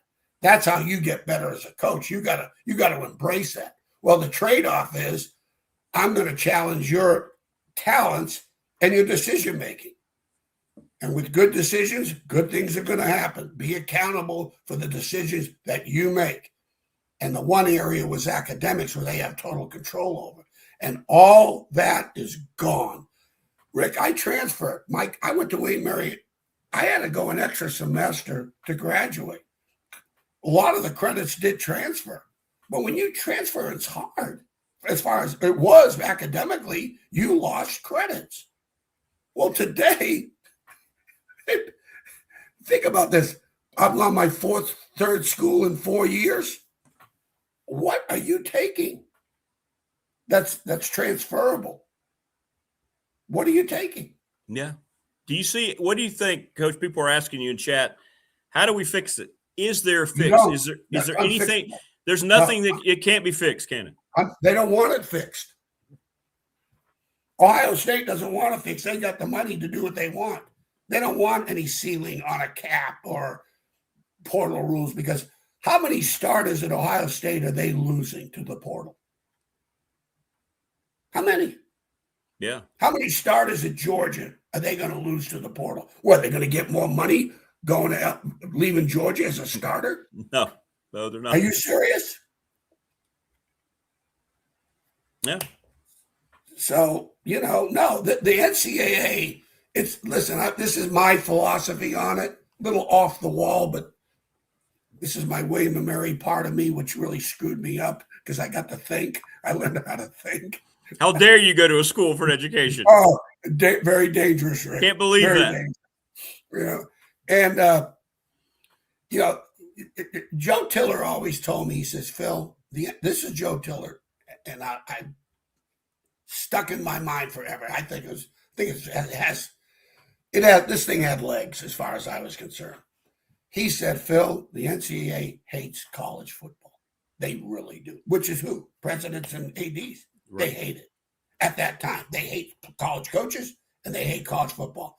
And he told me his number one reason was They get no money from football. The NCAA does not get one penny from all the bowls back in the day. It all went back to what? The conference. All the money went back to the conference. Excuse me. Well, today with the national championship games and let alone the bowls, but this national championship playoff, they don't get a penny. Not one penny. But the NCAA loves basketball. Yeah. Why? Why, Rick? The CBS contract. That's right. It's NCAA sanctioned. None of these bowls are NCAA sanctioned. That's right. They're ESPN televised. Goes to the network. Not sanctioned by the NCAA. So guess what? They hate football and they hate college football. And they did this to screw the coaches. And I really believe it. If every football program dropped their football teams, everyone, you'd have happy presidents in the Yeah. They wouldn't have to pay for any of that anymore either. You'd have happy people. They'd be so happy because they could go basketball and soccer and softball. Oh my God. Remember, football bad, basketball good. Remember? Because you could see everybody. In football, they got helmets on and pads and they're hitting each other. And it's brutal. And then the cheating that was involved in getting players. Football, very bad. Basketball, very good. Basketball coaches, remember back in the day, if you had less than 3 kids, you can coach your kids all year round. You can coach them all year round. The coaches got whatever they want. And the basketball coaches were smart because they circled the wagons. They got what they wanted at that time because they circled the wagons. Yeah, they joined together. You're right. And college football coaches have never done that. Yeah. When Boeheim got caught with giving the $100 out from this car dealer, I was at Syracuse at the time. It's the biggest crook in basketball. Right. All that old Big East crew, it was awful. But they rally. John they all Thompson unified. would come to his support. Okay. Well, back in the day, if something ever happened to X university, not my problem. Hey, you know what? And then they would pound on them to get an edge in what? Recruiting. Mm-hmm. The evil in college coaching was recruiting. Yeah. Why negative recruiting. College coaches hate each other and staffs don't like each other is because of recruiting. One thing about the NFL, if you go to an NFL All-Star game or, the old All-Star game down in Mobile, it is so professional. The NFL coaches are so professional. Because there's no recruiting involved. They're very professional, very cordial, extreme. College coaches, it's honor among thieves. Honor among the thieves. And there are some really jerks in this business because of recruiting. And 80% are great people, but there's 20% are some really dirtbag jerks in this business. No, go ahead, Coach. I'm sorry. No, sorry. And the players and the parents and the agents, now you can put them in what I call the jerk barrel right now too. Oh yeah. Okay, you throw them in there. All right, so you got jerk coaches with jerk parents and jerk agents and jerk players. So you got to be a jerk to coach today, and I wouldn't do it. Sorry to ramble on, Rick. But no, it's great because getting to some of the questions people have, Coach. There's never going to be a salary cap, is there? Never. Do you see a uniform salary across the board? Like you mentioned the NFL. Until they say these are employees. You are now an employee of the university. Okay? All right? Because you could now, it becomes, get your, just like the NFL, have your players association. Once you get your scholarship, that's why they're doing away 105 full scholarship. Everybody has to be on a full scholarship to be an employee. You can't have walk-ons anymore. If you want to be a football player in college, you now are on scholarship. And then you got then all of a sudden there's this NIL money involved. And so guess what? You have to now be an employee of the university. And as long as you are an employee of the university in the Power Four, in the ESPN/Fox League, okay, that that's the only way they'll be able to control it. Because if not, you're going to have what, Rick? Lawsuits. Yeah. Oh, and they're going to lose every lawsuit. You're right. They're being an attorney for the NCAA is like being the weatherman. You could lose your case and still have your job, and you can predict the weather very poorly and still have a job. 100%. Or an economic forecaster. They're all the same. NCAA lawyers. You want to be a lawyer for the NCAA because you got a lifetime job, and they don't have to win a case because they'll lose everyone. You came up through an era where players weren't paid, Coach, and you saw it evolve into this. Do you have a problem with them getting money? Do they deserve their part of the pie here? People are asking, or the fact that they've allowed it just to get out of hand to the way it has, because you do have guys signing. You have guys who aren't even in the starting lineups that are making $40,000, $50,000 a year just to have them there as part of depth and so. But what's your take overall on athletes getting paid? Okay, you're giving somebody $1.2 million. You think he's going to be ineligible academically? No, it's not. No, that's why doesn't matter what he's doing. Correct. The academic integrity. Here's my problem too. You hear coaches. There's probably you have asked a question to me that today the media has asked just about every coach for the last 3 years. And you know what bothers me? Hey, I don't mind them making the money. That's okay. I'm good with that. Bullshit. No, I mind you making that money, okay? Because you're on a scholarship. And guess what? When you graduate, you will have no debt. Okay? That's right. That's right. All right. So, it's an honor. First of all, it's an honor. It's something for your family to be really proud of. Where's the pride in the scholarship anymore? On my resume, I have one honor. Scholarship to William & Mary. It's the only honor. And not that I've received many, trust me. But it's the only thing on my resume that says honors received, scholarship to William & Mary. Can we ever get that back? We won't ever get that back. Will we? That genie's so far out of the bottle, it's on the moon, and you got to get to the moon to get it back, and they ain't going. They ain't gone to the moon since when? When's the last time we've gone to the moon, Rick? Yeah. Well, that's true. It's been a long time. Ain't happening. It's disappointing. And that's where it comes down to the integrity part, right? You go, hey, well, you're right. It was an honor. You got a scholarship, man. You're going to school for free. You got your books, you got tuition, all these things. And yet now that's never considered one time within. You know what's sad, Rick? Here's what's sad. And again, I'm out of this, so I don't know. But here's what I do. Here's what I experienced. I have a William & Mary, really beautiful little box that I keep my letters that I receive from parents and coaches. And there were, because everything I did in coaching, and this is a little about me, but just to, kind of parallel what you're talking about in terms of what it was like in the day, what's gone forever, is whatever I wanted to get across of accountability on the football field, I did it academically.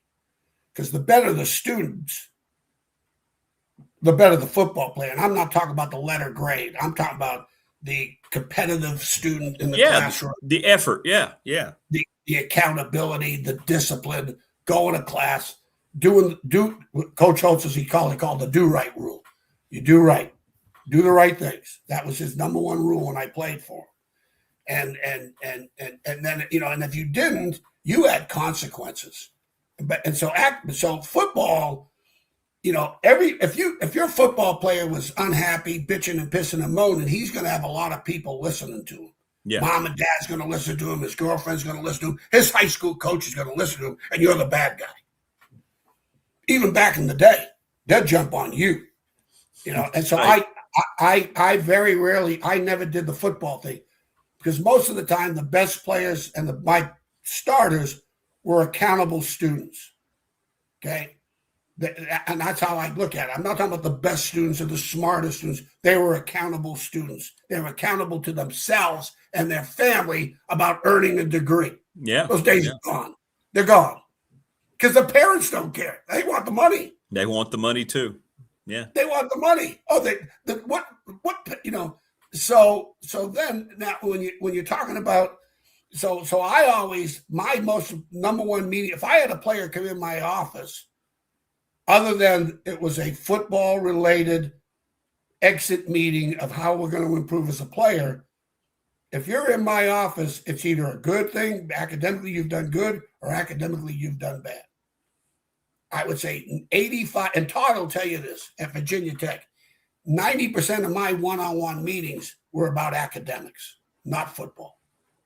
90%. I made the coaches on every Friday in the off season, and Todd will tell you this, they had to come in and visit with their position coach and talk about no football talk. I need a 20 to 30-minute meeting about their academics, period, because this is how we got them to be accountable. We started with academics. And I wanted the good student to become a great student. I want the B student to become the A student. I wanted the C student to become the B student. And if they will do that, if they will put that effort and energy into doing that, and the discipline, and not compromise, and not start the social life on Wednesday, okay? I told them Sunday through Thursday, it's your job. You go to work. Friday and Saturday, okay? Anything you do, make sure it's legal. I don't care. Just make sure it's legal. Or if it's not, don't get caught. But Sunday through Thursday, you better have great accountability academically.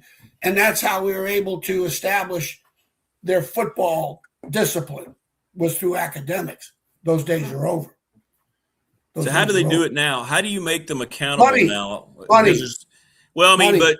but they're going to get their money regardless, right? So how do you make them accountable? Like, in other words, if you go out and if you're a quarterback and you complete less than 50% of your passes, you throw 3 picks, you're still getting paid at the end of the month, right? The academic part doesn't matter, like you're saying, to use that as incentive. There's no stipulation drawn in a contract because they're not employees. No, you didn't perform at a certain level, right? So how do you continue to motivate these guys when they know they're getting their money? Listen, this is where the power of the purse with the people in the NIL, look at all the coaches that got fired and how many, and at the time of year, 3rd game, 4th game, 5th game.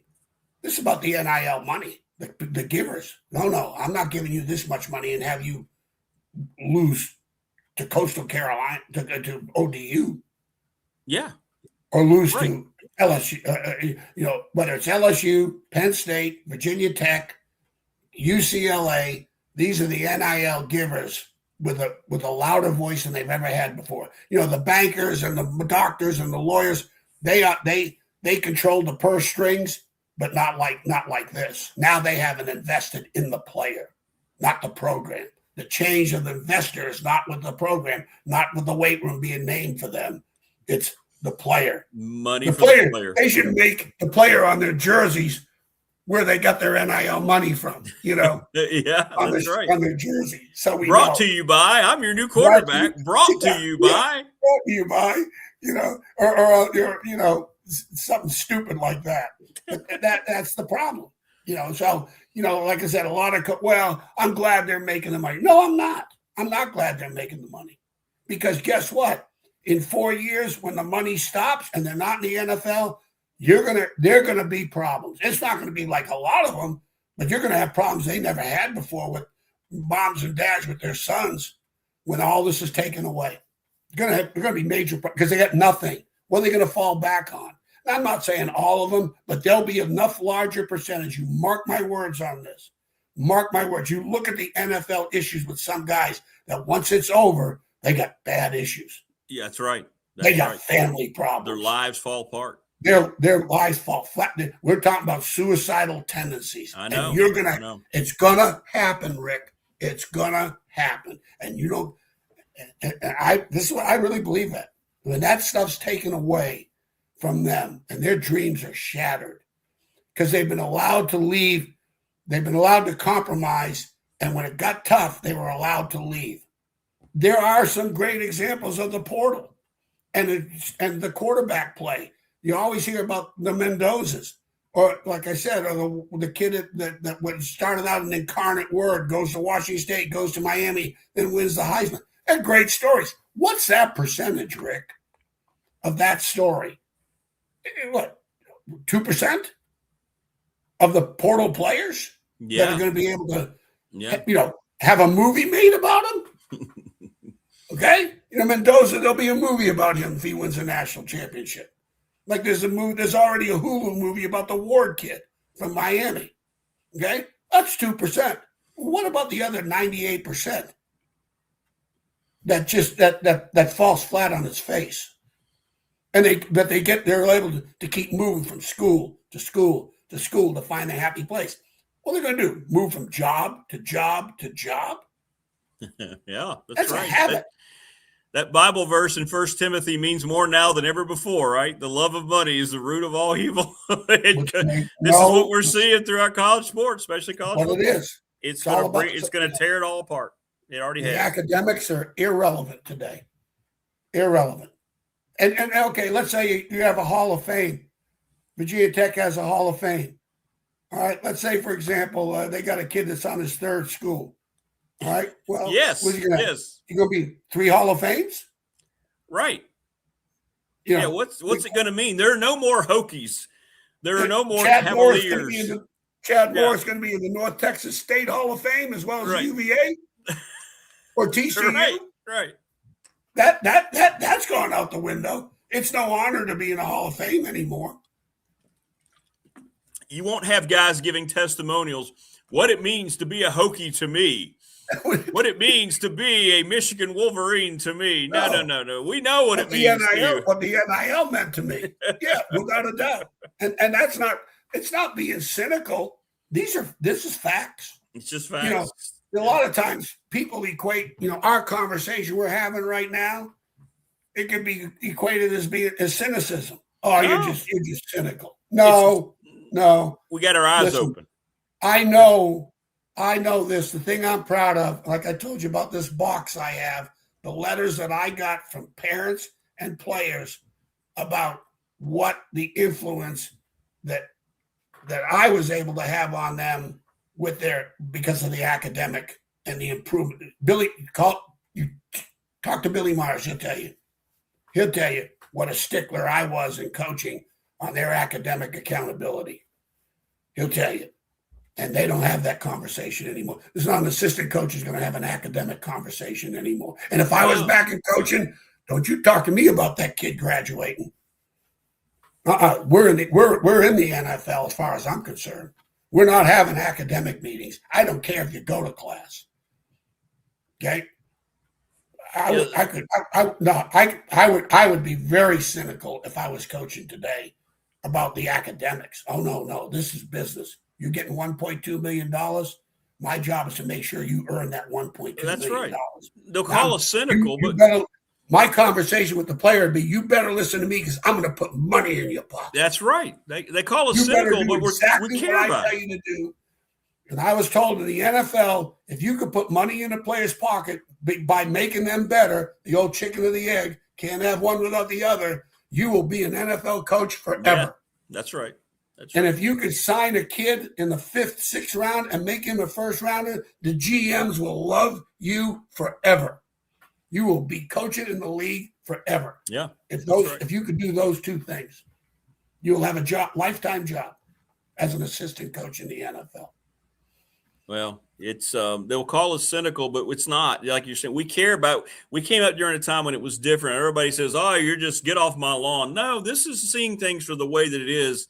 And it's not functional for young people. It's hard enough for people, coach, who are out professionals 30 years, 35 years in their job making big money. And you're right.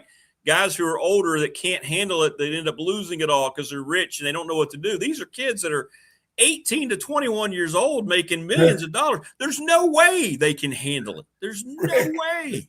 Hey, I always felt like I was at least had some form of discipline. You give me $1 million.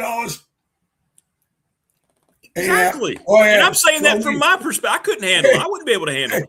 Go ahead. Throw me out of school. Don't care. I'll find another one. Nothing matters to them because they've got that financial support. They don't care about anything. They don't care about the school. They don't care how it looks. They're just out there. We've got what we need. We came here. We're getting what we came here for. So let's just keep going out there regardless of how it looks. Well, the other thing, too, that people get, the coaches, they get to leave. Why can't the players? No, the coaches are getting fired. Okay. A lot of times, yeah. Because that's a low percentage. The Lane Kiffins, and now this so happened this year, which I've never seen a year like this. But don't forget, why did LSU open up? Why is Lane Kiffin at LSU? Because Kelly got fired. If Kelly has a job, Lane Kiffin's at Ole Miss. Right. He got fired. Why did Kelly get fired? Well, he's outside of his personality.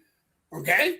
He didn't win enough games, and there's too much NIL money going around in that program to not. You expect to win your third year. You win in the national championship, and if you don't, you're fired. So guess what? Now Lane Kiffin gets the LSU job, and everyone's pissed at Lane Kiffin. Don't get mad at him. LSU fired their coach to create that opportunity. Same thing at Penn State. Same thing at Penn State. Same thing at Virginia Tech. Right? And the head coaches are getting fired. Do not feel sorry for their ass. No. They can send my check to Sanibel Island, Florida. That's exactly right. I just won the lotto. It's the assistant coaches, those poor bastards. The assistant coaches, Rick, they may have 2 months left on their contract. Some That's may a have great a year. point. That's a great point. If you're a coordinator, you'll have a 2-year rollover. But if you got 3 kids, you got health insurance, you got a house to sell. Let me tell you. And if you're 50 plus, okay, it's a nightmare. That's a great point. It's a nightmare. When you're 25, 30, I had a philosophy: getting fired was an opportunity to get a better job. And I've been fired. I've been with head coaches. Coach Dooley got fired. Dan Henning got fired with a gambling scandal. Dooley gets fired because he couldn't count. Had some minor issues with counting scholarships and Oops.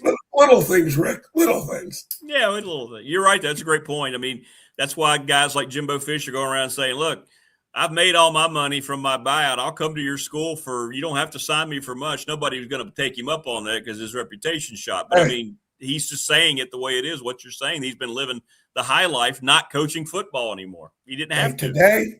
Today, you give me a 5-year contract. I hope you want to fire me in 3 years. That's right. What was the old coach from Michigan State? God, what was his name? God, he was hilarious. I'll remember his name, but he said, hold him by the ankles and shake him down and get all that money you can get. And this is 30 years ago, 40 years ago, because it was it's a sad thing to see, because here's what's getting lost. I'm not saying with every portal player, but I would say 80% of them, which is a lot. Where is your accountability? Where is the integrity? Where is your, hey, it's not working, to work through the problems, to develop as a better player? Those days are gone. They're gone. And that's why Nick Saban, Kirby Smart, I'm listening to Kirby Smart. Okay. And I'm reading between the lines. He will not be coaching. And he's in a program that can sustain. But correct. I will bet $100. I probably could. I hope I lose it. He will not be at Georgia within the next 2 years. I think you're right. Listening to him. Enough. Yeah. Listening to him. He'll either be in the NFL or he's out of it. Yep. He'll be on the game day set, or he'll be in the National Football League. You're right. Yeah. I honestly just listened to him. And now he's in a program that he can look down and stick his tongue out at everybody because, transfer portal, great. I'm not losing my good players. That's right. Yeah. I'm telling the kids you need to leave. You think that kid quarterback from Miami, if he could win a national championship at Georgia, he'd be in Miami. No. Exactly. They had a better one. They had a guy they knew was better. So let's just see you, Carson. Sorry, this one's starting. I don't care how much NIL. Oh, by the way, in Miami, I can get this much NIL money. Good, bye. Don't let the door hit you in the ass. Go for it. I'm glad you got a good landing spot, but you're not going to be here anymore, right? And that's a guy. Yeah. Hey, before I get off the air, I got to throw this out to you to break the conversation, because the conversation is sad. The conversation you and I are having, or I couldn't write enough sticky notes of the things you were saying before I came on. I love your show, Rick, but you're killing me. You're making me think way too early in the morning. Going, Jesus, I appreciate that, Coach. Yeah, like you were talking about the Pac-10 with Stanford and being in the ACC. You talk about prostituting yourself to have relevancy. What are we doing? They did it with Notre Dame, which was a disaster, a joke. And Notre Dame, that came back to bit him in the ass because Notre Dame don't care about the ACC. No. Okay? No. And now, they want to, let's get Cal and Stanford, the two brainiacs. Goes, I coached in the Pac-10, okay? Stanford was the biggest pain in the ass to every Pac-10 school. Exactly. Because everything flowed through Stanford. You know, Washington went on probation back in the 90s with Don James because of Stanford and Bill Walsh. Not one NCAA coach was found guilty of any NCAA infraction. But Stanford pounded this because they were going to the Rose Bowls, kicking everybody's butt. Yeah, right. In the 90s, win the national championships. And the Pac-10 itself didn't like Washington. I know that for a fact because when I coached out there, the second place team was supposed to go to the Cotton Bowl. Okay, the Oregon was the third place team. We tied for first. We tied SC for first. We're supposed to go to the Cotton Bowl. They sent us to El Paso in the Sun Bowl. And nobody wants that. Hey, you're practicing. You're looking across the border in Mexico, and you're going, thank God for the USA. I mean, I'm just sitting there going, here we are. We're in the desert in El Paso. And we could have been in Dallas in the Cotton Bowl. But one thing is funny, one of your listeners talked about seeing me coaching the UVA game. I'll leave you with this. Before your day's over with, or your listeners, go YouTube 1995 Virginia Tech football. Just YouTube that. That's all you need to do. Put it in. You'll come up with a link that has the 95. It's the Bill Dooley football show of the game, followed by George Welsh's football show of the game on Sundays. It is hilarious. Here you got stoic Bill Dooley with sweep style play. And then you got George Welsh going, we're not very good. We stink. This is honest as the day is long. Bill's just reading from the script. George is just telling you exactly what he saw. We're a bad football team. It's hilarious. We'll do. They'll do it too. They'll follow up. They will trust do it. Me, they will do it. To watch those two TV shows, it's like Mutt and Jeff. It's so different, and both coaches are so true, and they're so truthful to themselves and their players. The players love both of them, and having coached with both. But just do that; you'll get a kick out of it. All right, we'll do it. I hope we're able to solve some of the problems, Rick. I think so. Nobody really cares what you and I. Yeah. Hey, Nick Saban got out, and the NCAA could care less about him. They could care less about what he thinks and why he got out. Next coach up. They don't. Next coach up. Next coach up, man. Good stuff, brother. When Tony got out of UVA basketball coach, okay, they don't care. They're losing good people, and they don't care. They could care less. So, well, if we don't talk to you beforehand, since we won't be here Wednesday or Thursday, Coach, have a great New Year, man. I know you've made. You've added so much to this show. I'm looking forward to seeing what else we can put forth in 2026 together, man. It's great. Well, I hope so. I got a lot of football years, and it was a great time to coach. It really was. Phil Parker, who's been the D coordinator at Iowa, we're very good friends. He's been with Kirk Ferentz since 1999. He's like, 20, whatever, do the math. He's been there since 1999 at Iowa. I kept telling him, when are they going to put your statue for you? You should put it right next to Miles Kinnick. He's like a Bud Foster, been there forever. And those days are over. And let me tell you, this is Iowa. Great program, great integrity. And he is miserable with the NIL and the portal. Right. Miserable. Coaching for a great guy at a great university, but dealing with all this crap just diminishes all that. Yeah, absolutely. Absolutely.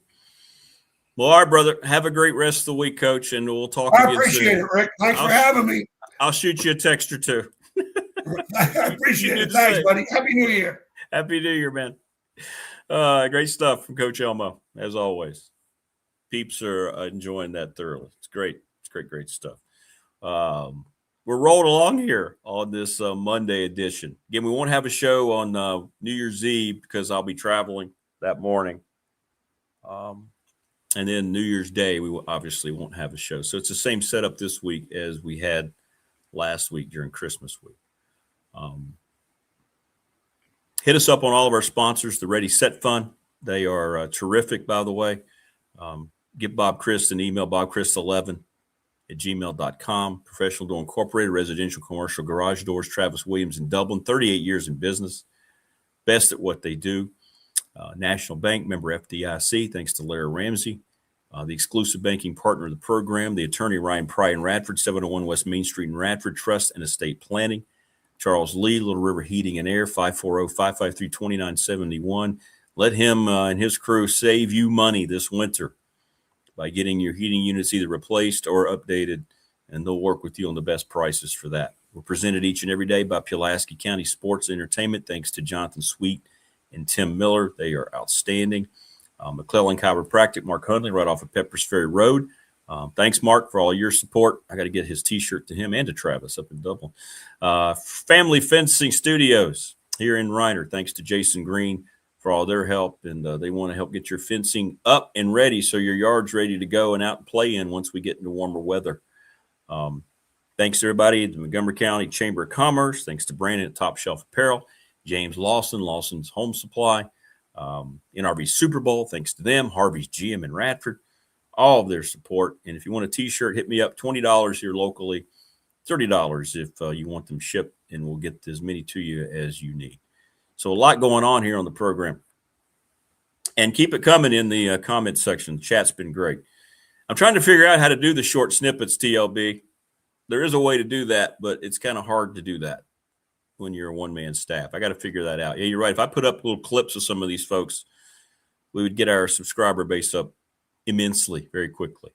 Joining us now on the program, there he is. He is the other coach, Todd Grantham, joining us here on the program. What's up, TG? Hey, good morning, brother. What's up, Rick? How you doing this morning? I'm good, man. How are you? I'm great, man. Just hanging out. Nice weather. I mean, shoot, it's a little warm the last few days. It has. Yeah. I'll take it. Take it. No doubt, man. I like that warm weather over that cold all day.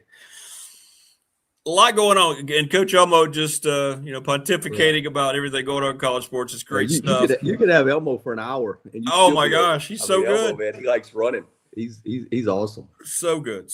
Well, I mean, you have to deal with this, and you are still currently dealing with all this, right? I mean, there's no way the genie's ever going back in the bottle, right? That's never going to happen. What do we do, Coach? What do we do? I think one, it's never going to go back to the way it was before. There's two things that have to happen. Okay, one, you can say you're going to make players employees, so that way you can have a collective bargaining.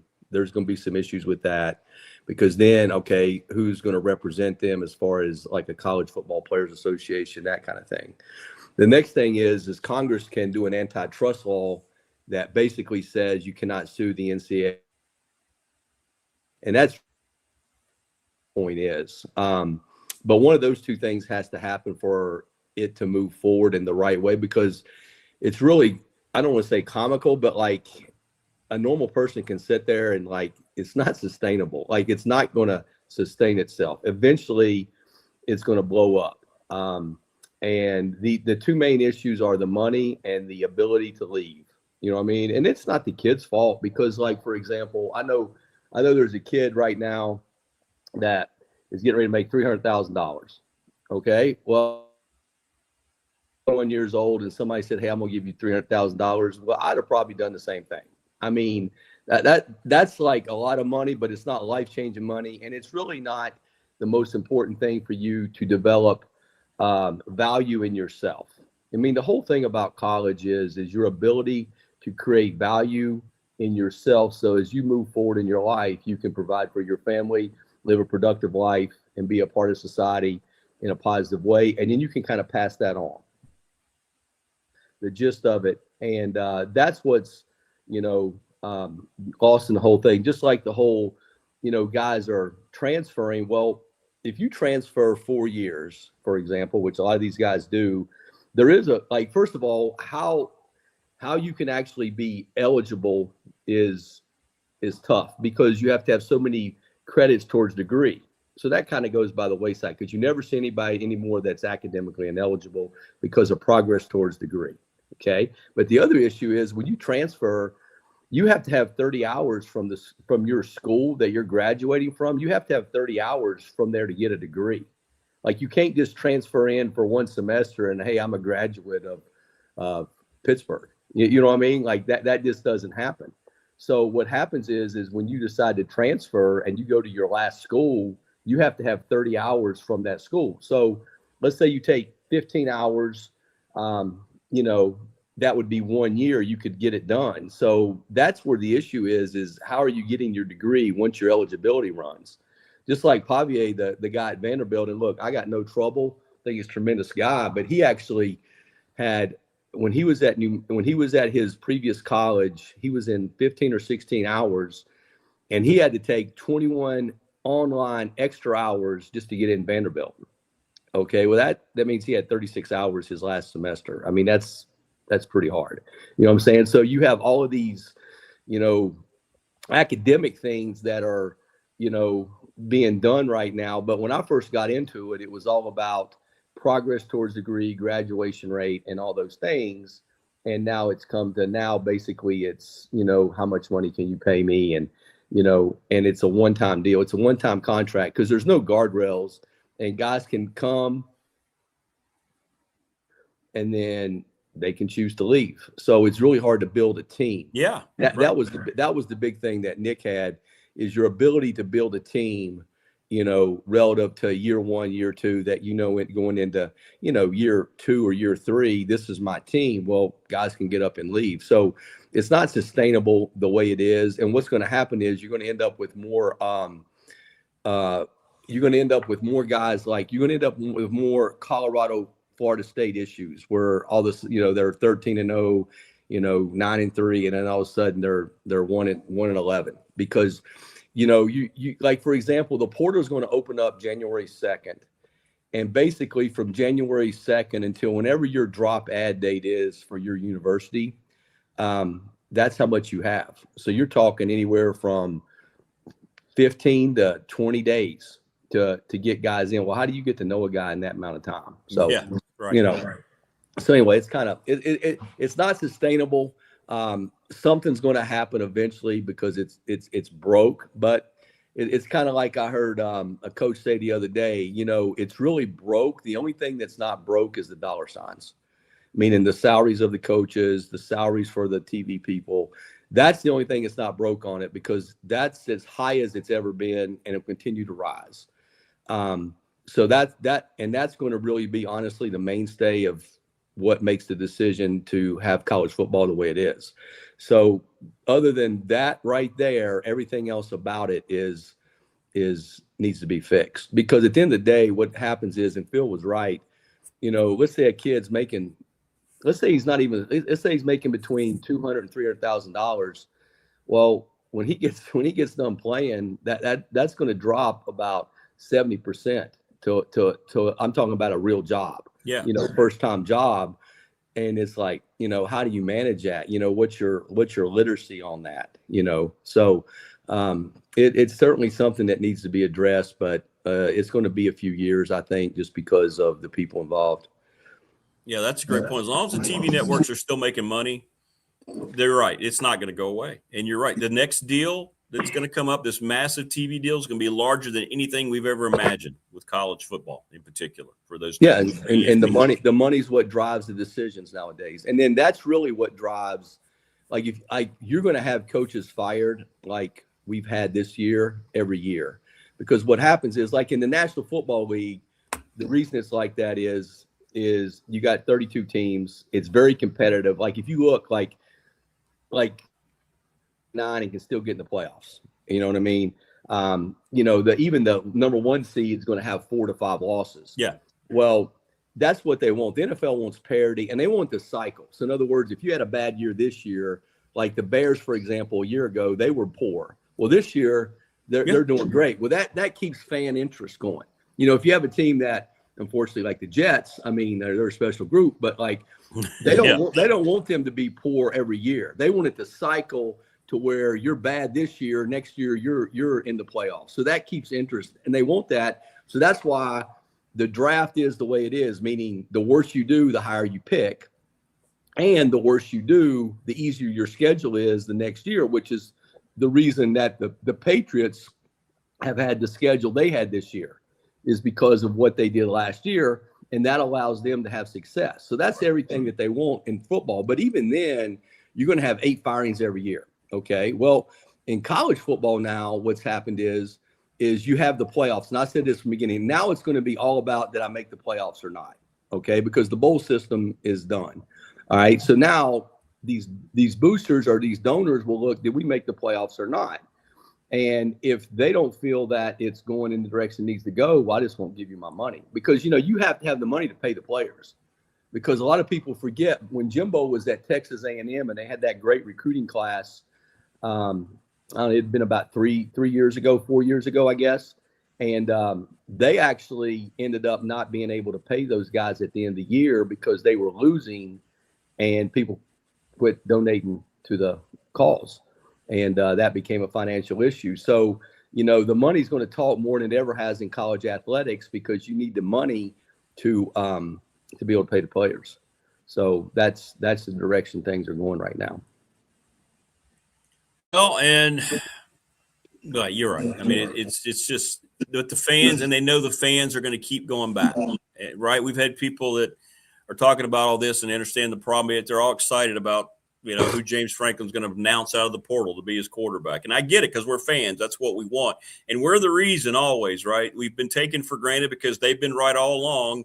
NFL, baseball, now college sports, they know the fans will be there to supplement all this, regardless of all the complaints and how messed up it is. That's right, because you're a fan of that team and you want to see them have success. You know, fan is short for fanatic. You know what I mean? And you're fanatic about your sport, your team, and you want to see them have success. And, you know, that's how the whole recruiting thing, because it used to be way back when I first started coaching, like once football season ended, it was kind of over. Then people realized they could make money off these recruiting lists. And then they would get the alumni people to donate or subscribe to what's going on in recruiting. And that became a business, $1 million business, because people would then, and that's why you have ratings of, you know, like in the southeast part of the country, your recruiting ratings may be different than somewhere out on the West Coast, because they're going to make sure the ratings entice or excite their fan base to keep them coming back. So, you know, it's all a money making deal, and they're trying to do it to how can I make money on college football year round? No different than NFL. Look at the NFL with the draft. I mean, now the NFL has a free agency deal. They have, you know, that's a big deal for them. Then they have the draft leading up to the draft. Same thing with college football. You got recruiting and you got these subscriptions you can buy. It's big business, and they're really going after the fans because the fans want the information because they're passionate about their sport and their team. Well, speaking of passion, your passion is still coaching, and you've been up to a lot behind the scenes. We have so many people ask, and I know you wanted to provide an update on what's been going on with you. And maybe if you kind of understand my situation, you know, I have 2 years left on my contract, so I can sit at my lake house. I mean, I have a great lake house. You know, actually, I owe Frank Beamer being I live in a on the lake. When I was at Georgia, I got lucky enough to become friends with an alum there, and we both had passion for hunting and fishing. He had some property. To make a long story short, I ended up buying 110 acres, and I got my own hunting and fishing property, and we built a lake together. It's about 18 acres, so I got a boat on that and all that. So like I like love it. I mean, it is great, but you know, football has given me a lot, and I still love the sport, but because of my contractual situation, like I have options, you know what I'm saying? And I'm not like a young guy, like, for example, like, hey, like if something came up on the West Coast, I got to go. I'm like, no, I ain't doing that. You know what I'm saying? So I get to make some choices now based upon, you know, my tenure and where I am. And at the end of the day, there's two cycles. There's one, the NFL cycle, which, to be honest with you, those calls have already been starting to be made to people. It's just a matter of going through the format, but that's kind of down the road and something that doesn't interest me as much as my roots as far as what I want to do. So when I look at it, and I've thought about it, being free this fall, is, to me, it's about the people. It's always about the people. It's about being around good people. I like challenges. You know what I'm saying? I like challenges. We've been able to turn it, and we're going to do that again. And then I think now more than ever is it the alignment with the head coach as far as his vision and what he's going to do. And it really gets down to him being what I would say three things: discipline, accountability, and toughness.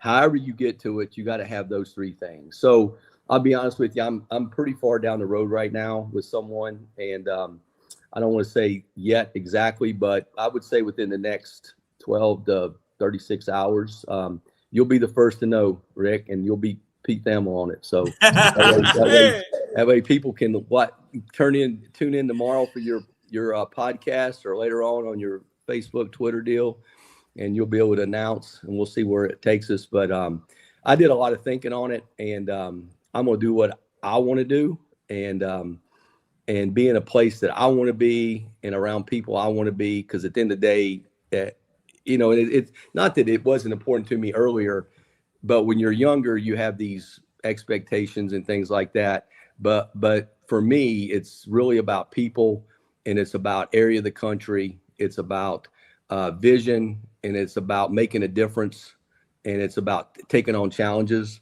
And I like challenges, and so we'll see where it goes. But I would say that they need to tune into you, and we'll see how it goes over the next little bit.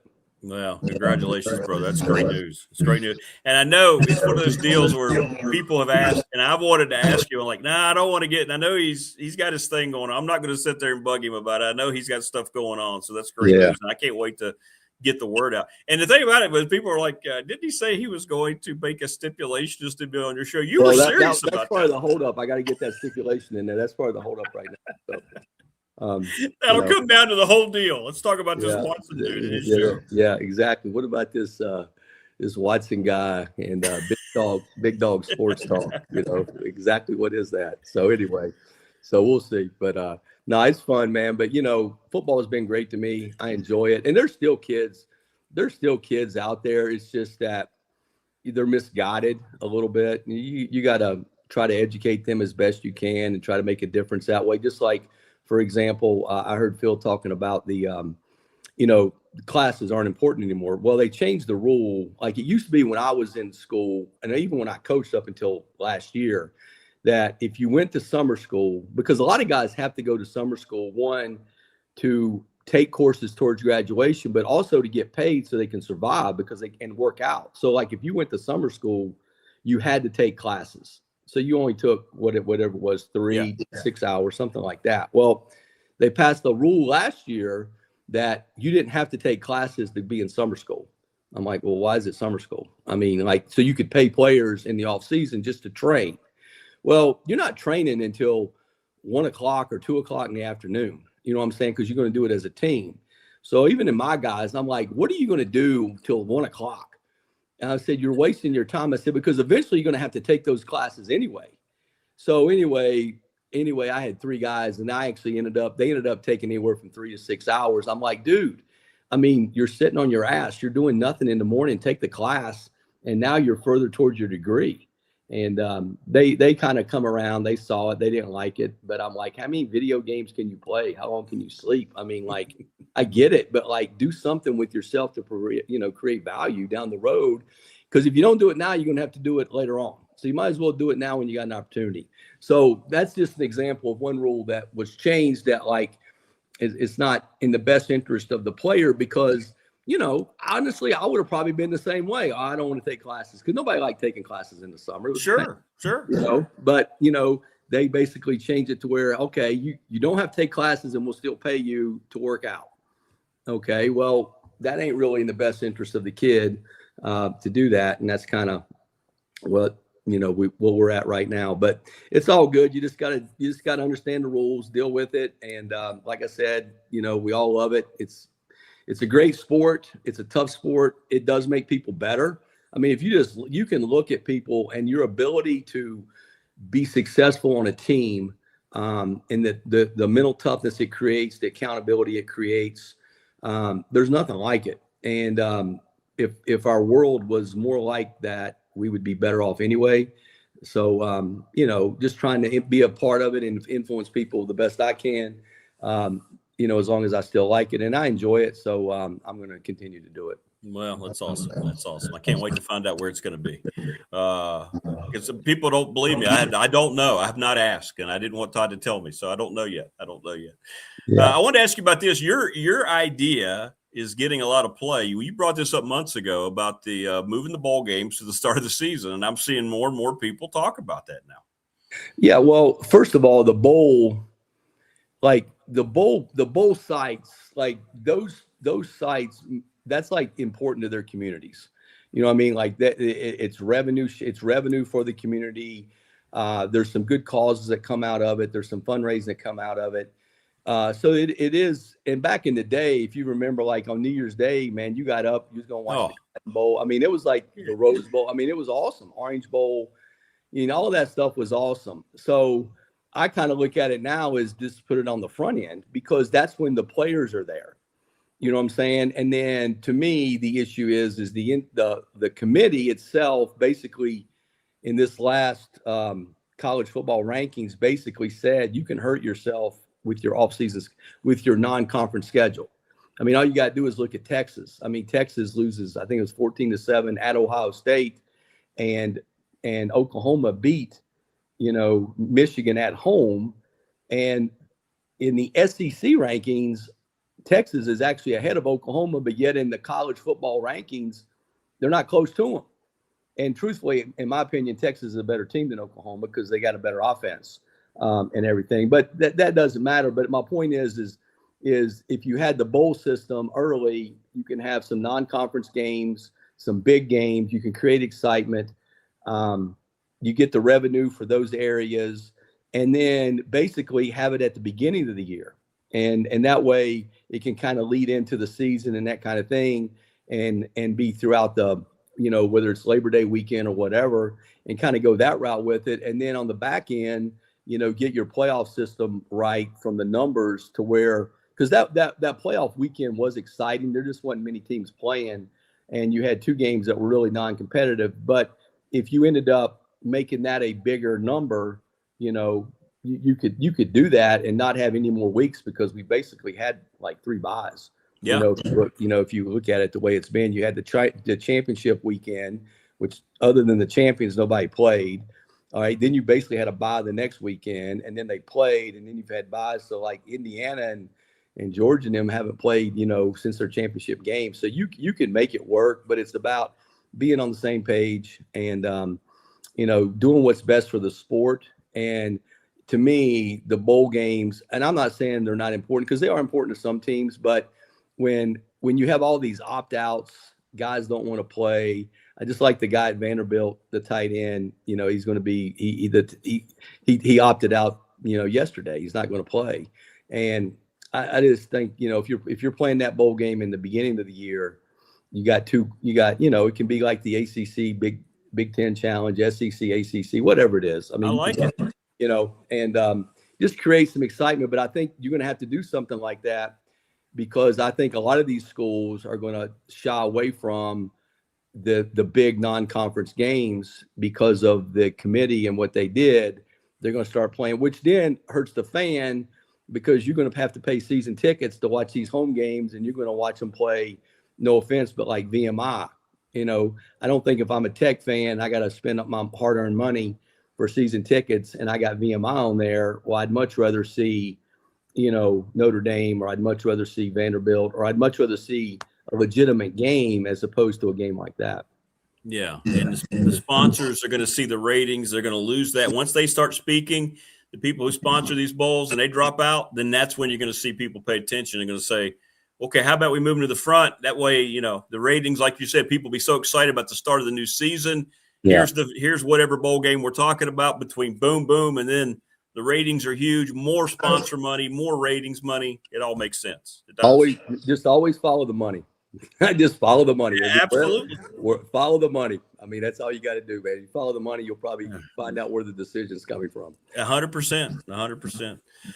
Well, all right, brother. Well, listen, man, great stuff as always, and I'm looking forward to finding out your next destination. All right, buddy. Take care. All right, y'all have a good day. All right, take care. See you. Bye-bye. There goes number 53, Todd Grantham. I remember him as number 53. I know he had a different number over Virginia Tech, but great stuff. So there you go. So Todd will have a new job.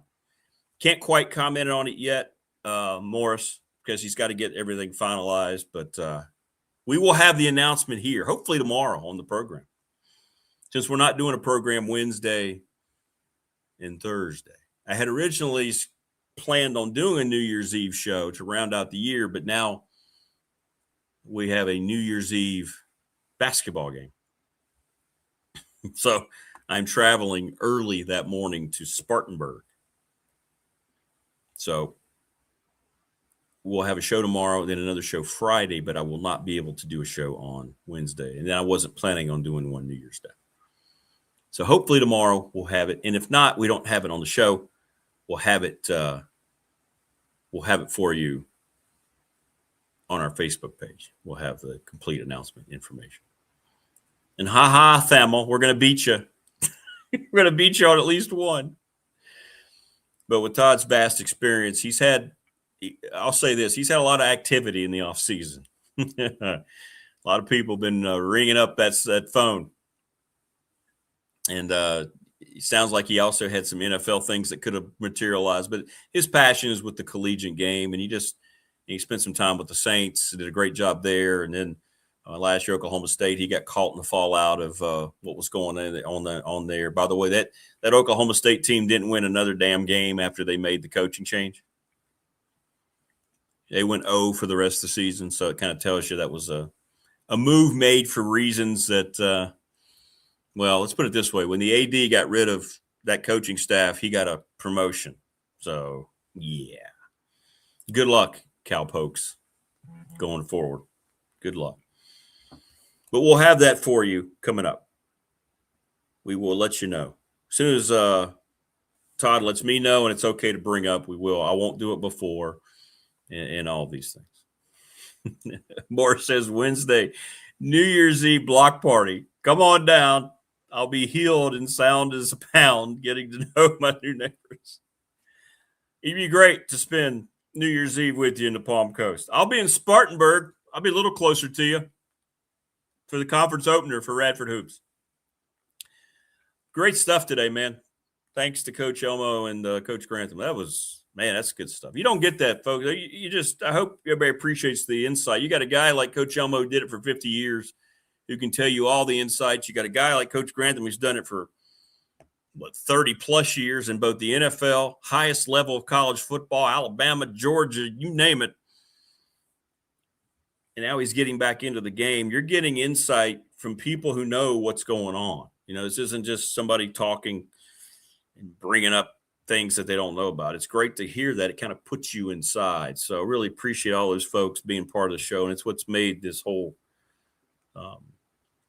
transfer over to YouTube as successful as it has been. Please continue to support the show by sponsoring it. Sure. Sponsors, join.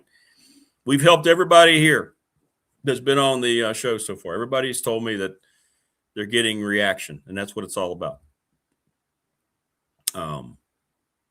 But subscribe, like, and share the channel as well. Yeah, it's close, Morris. It's close. Just not quite. But Palmetto, yeah, we do have palm trees in the Palmetto State. Matter of fact, they're on the Spartanburg campus. They've got palm trees. So we can pretend that we're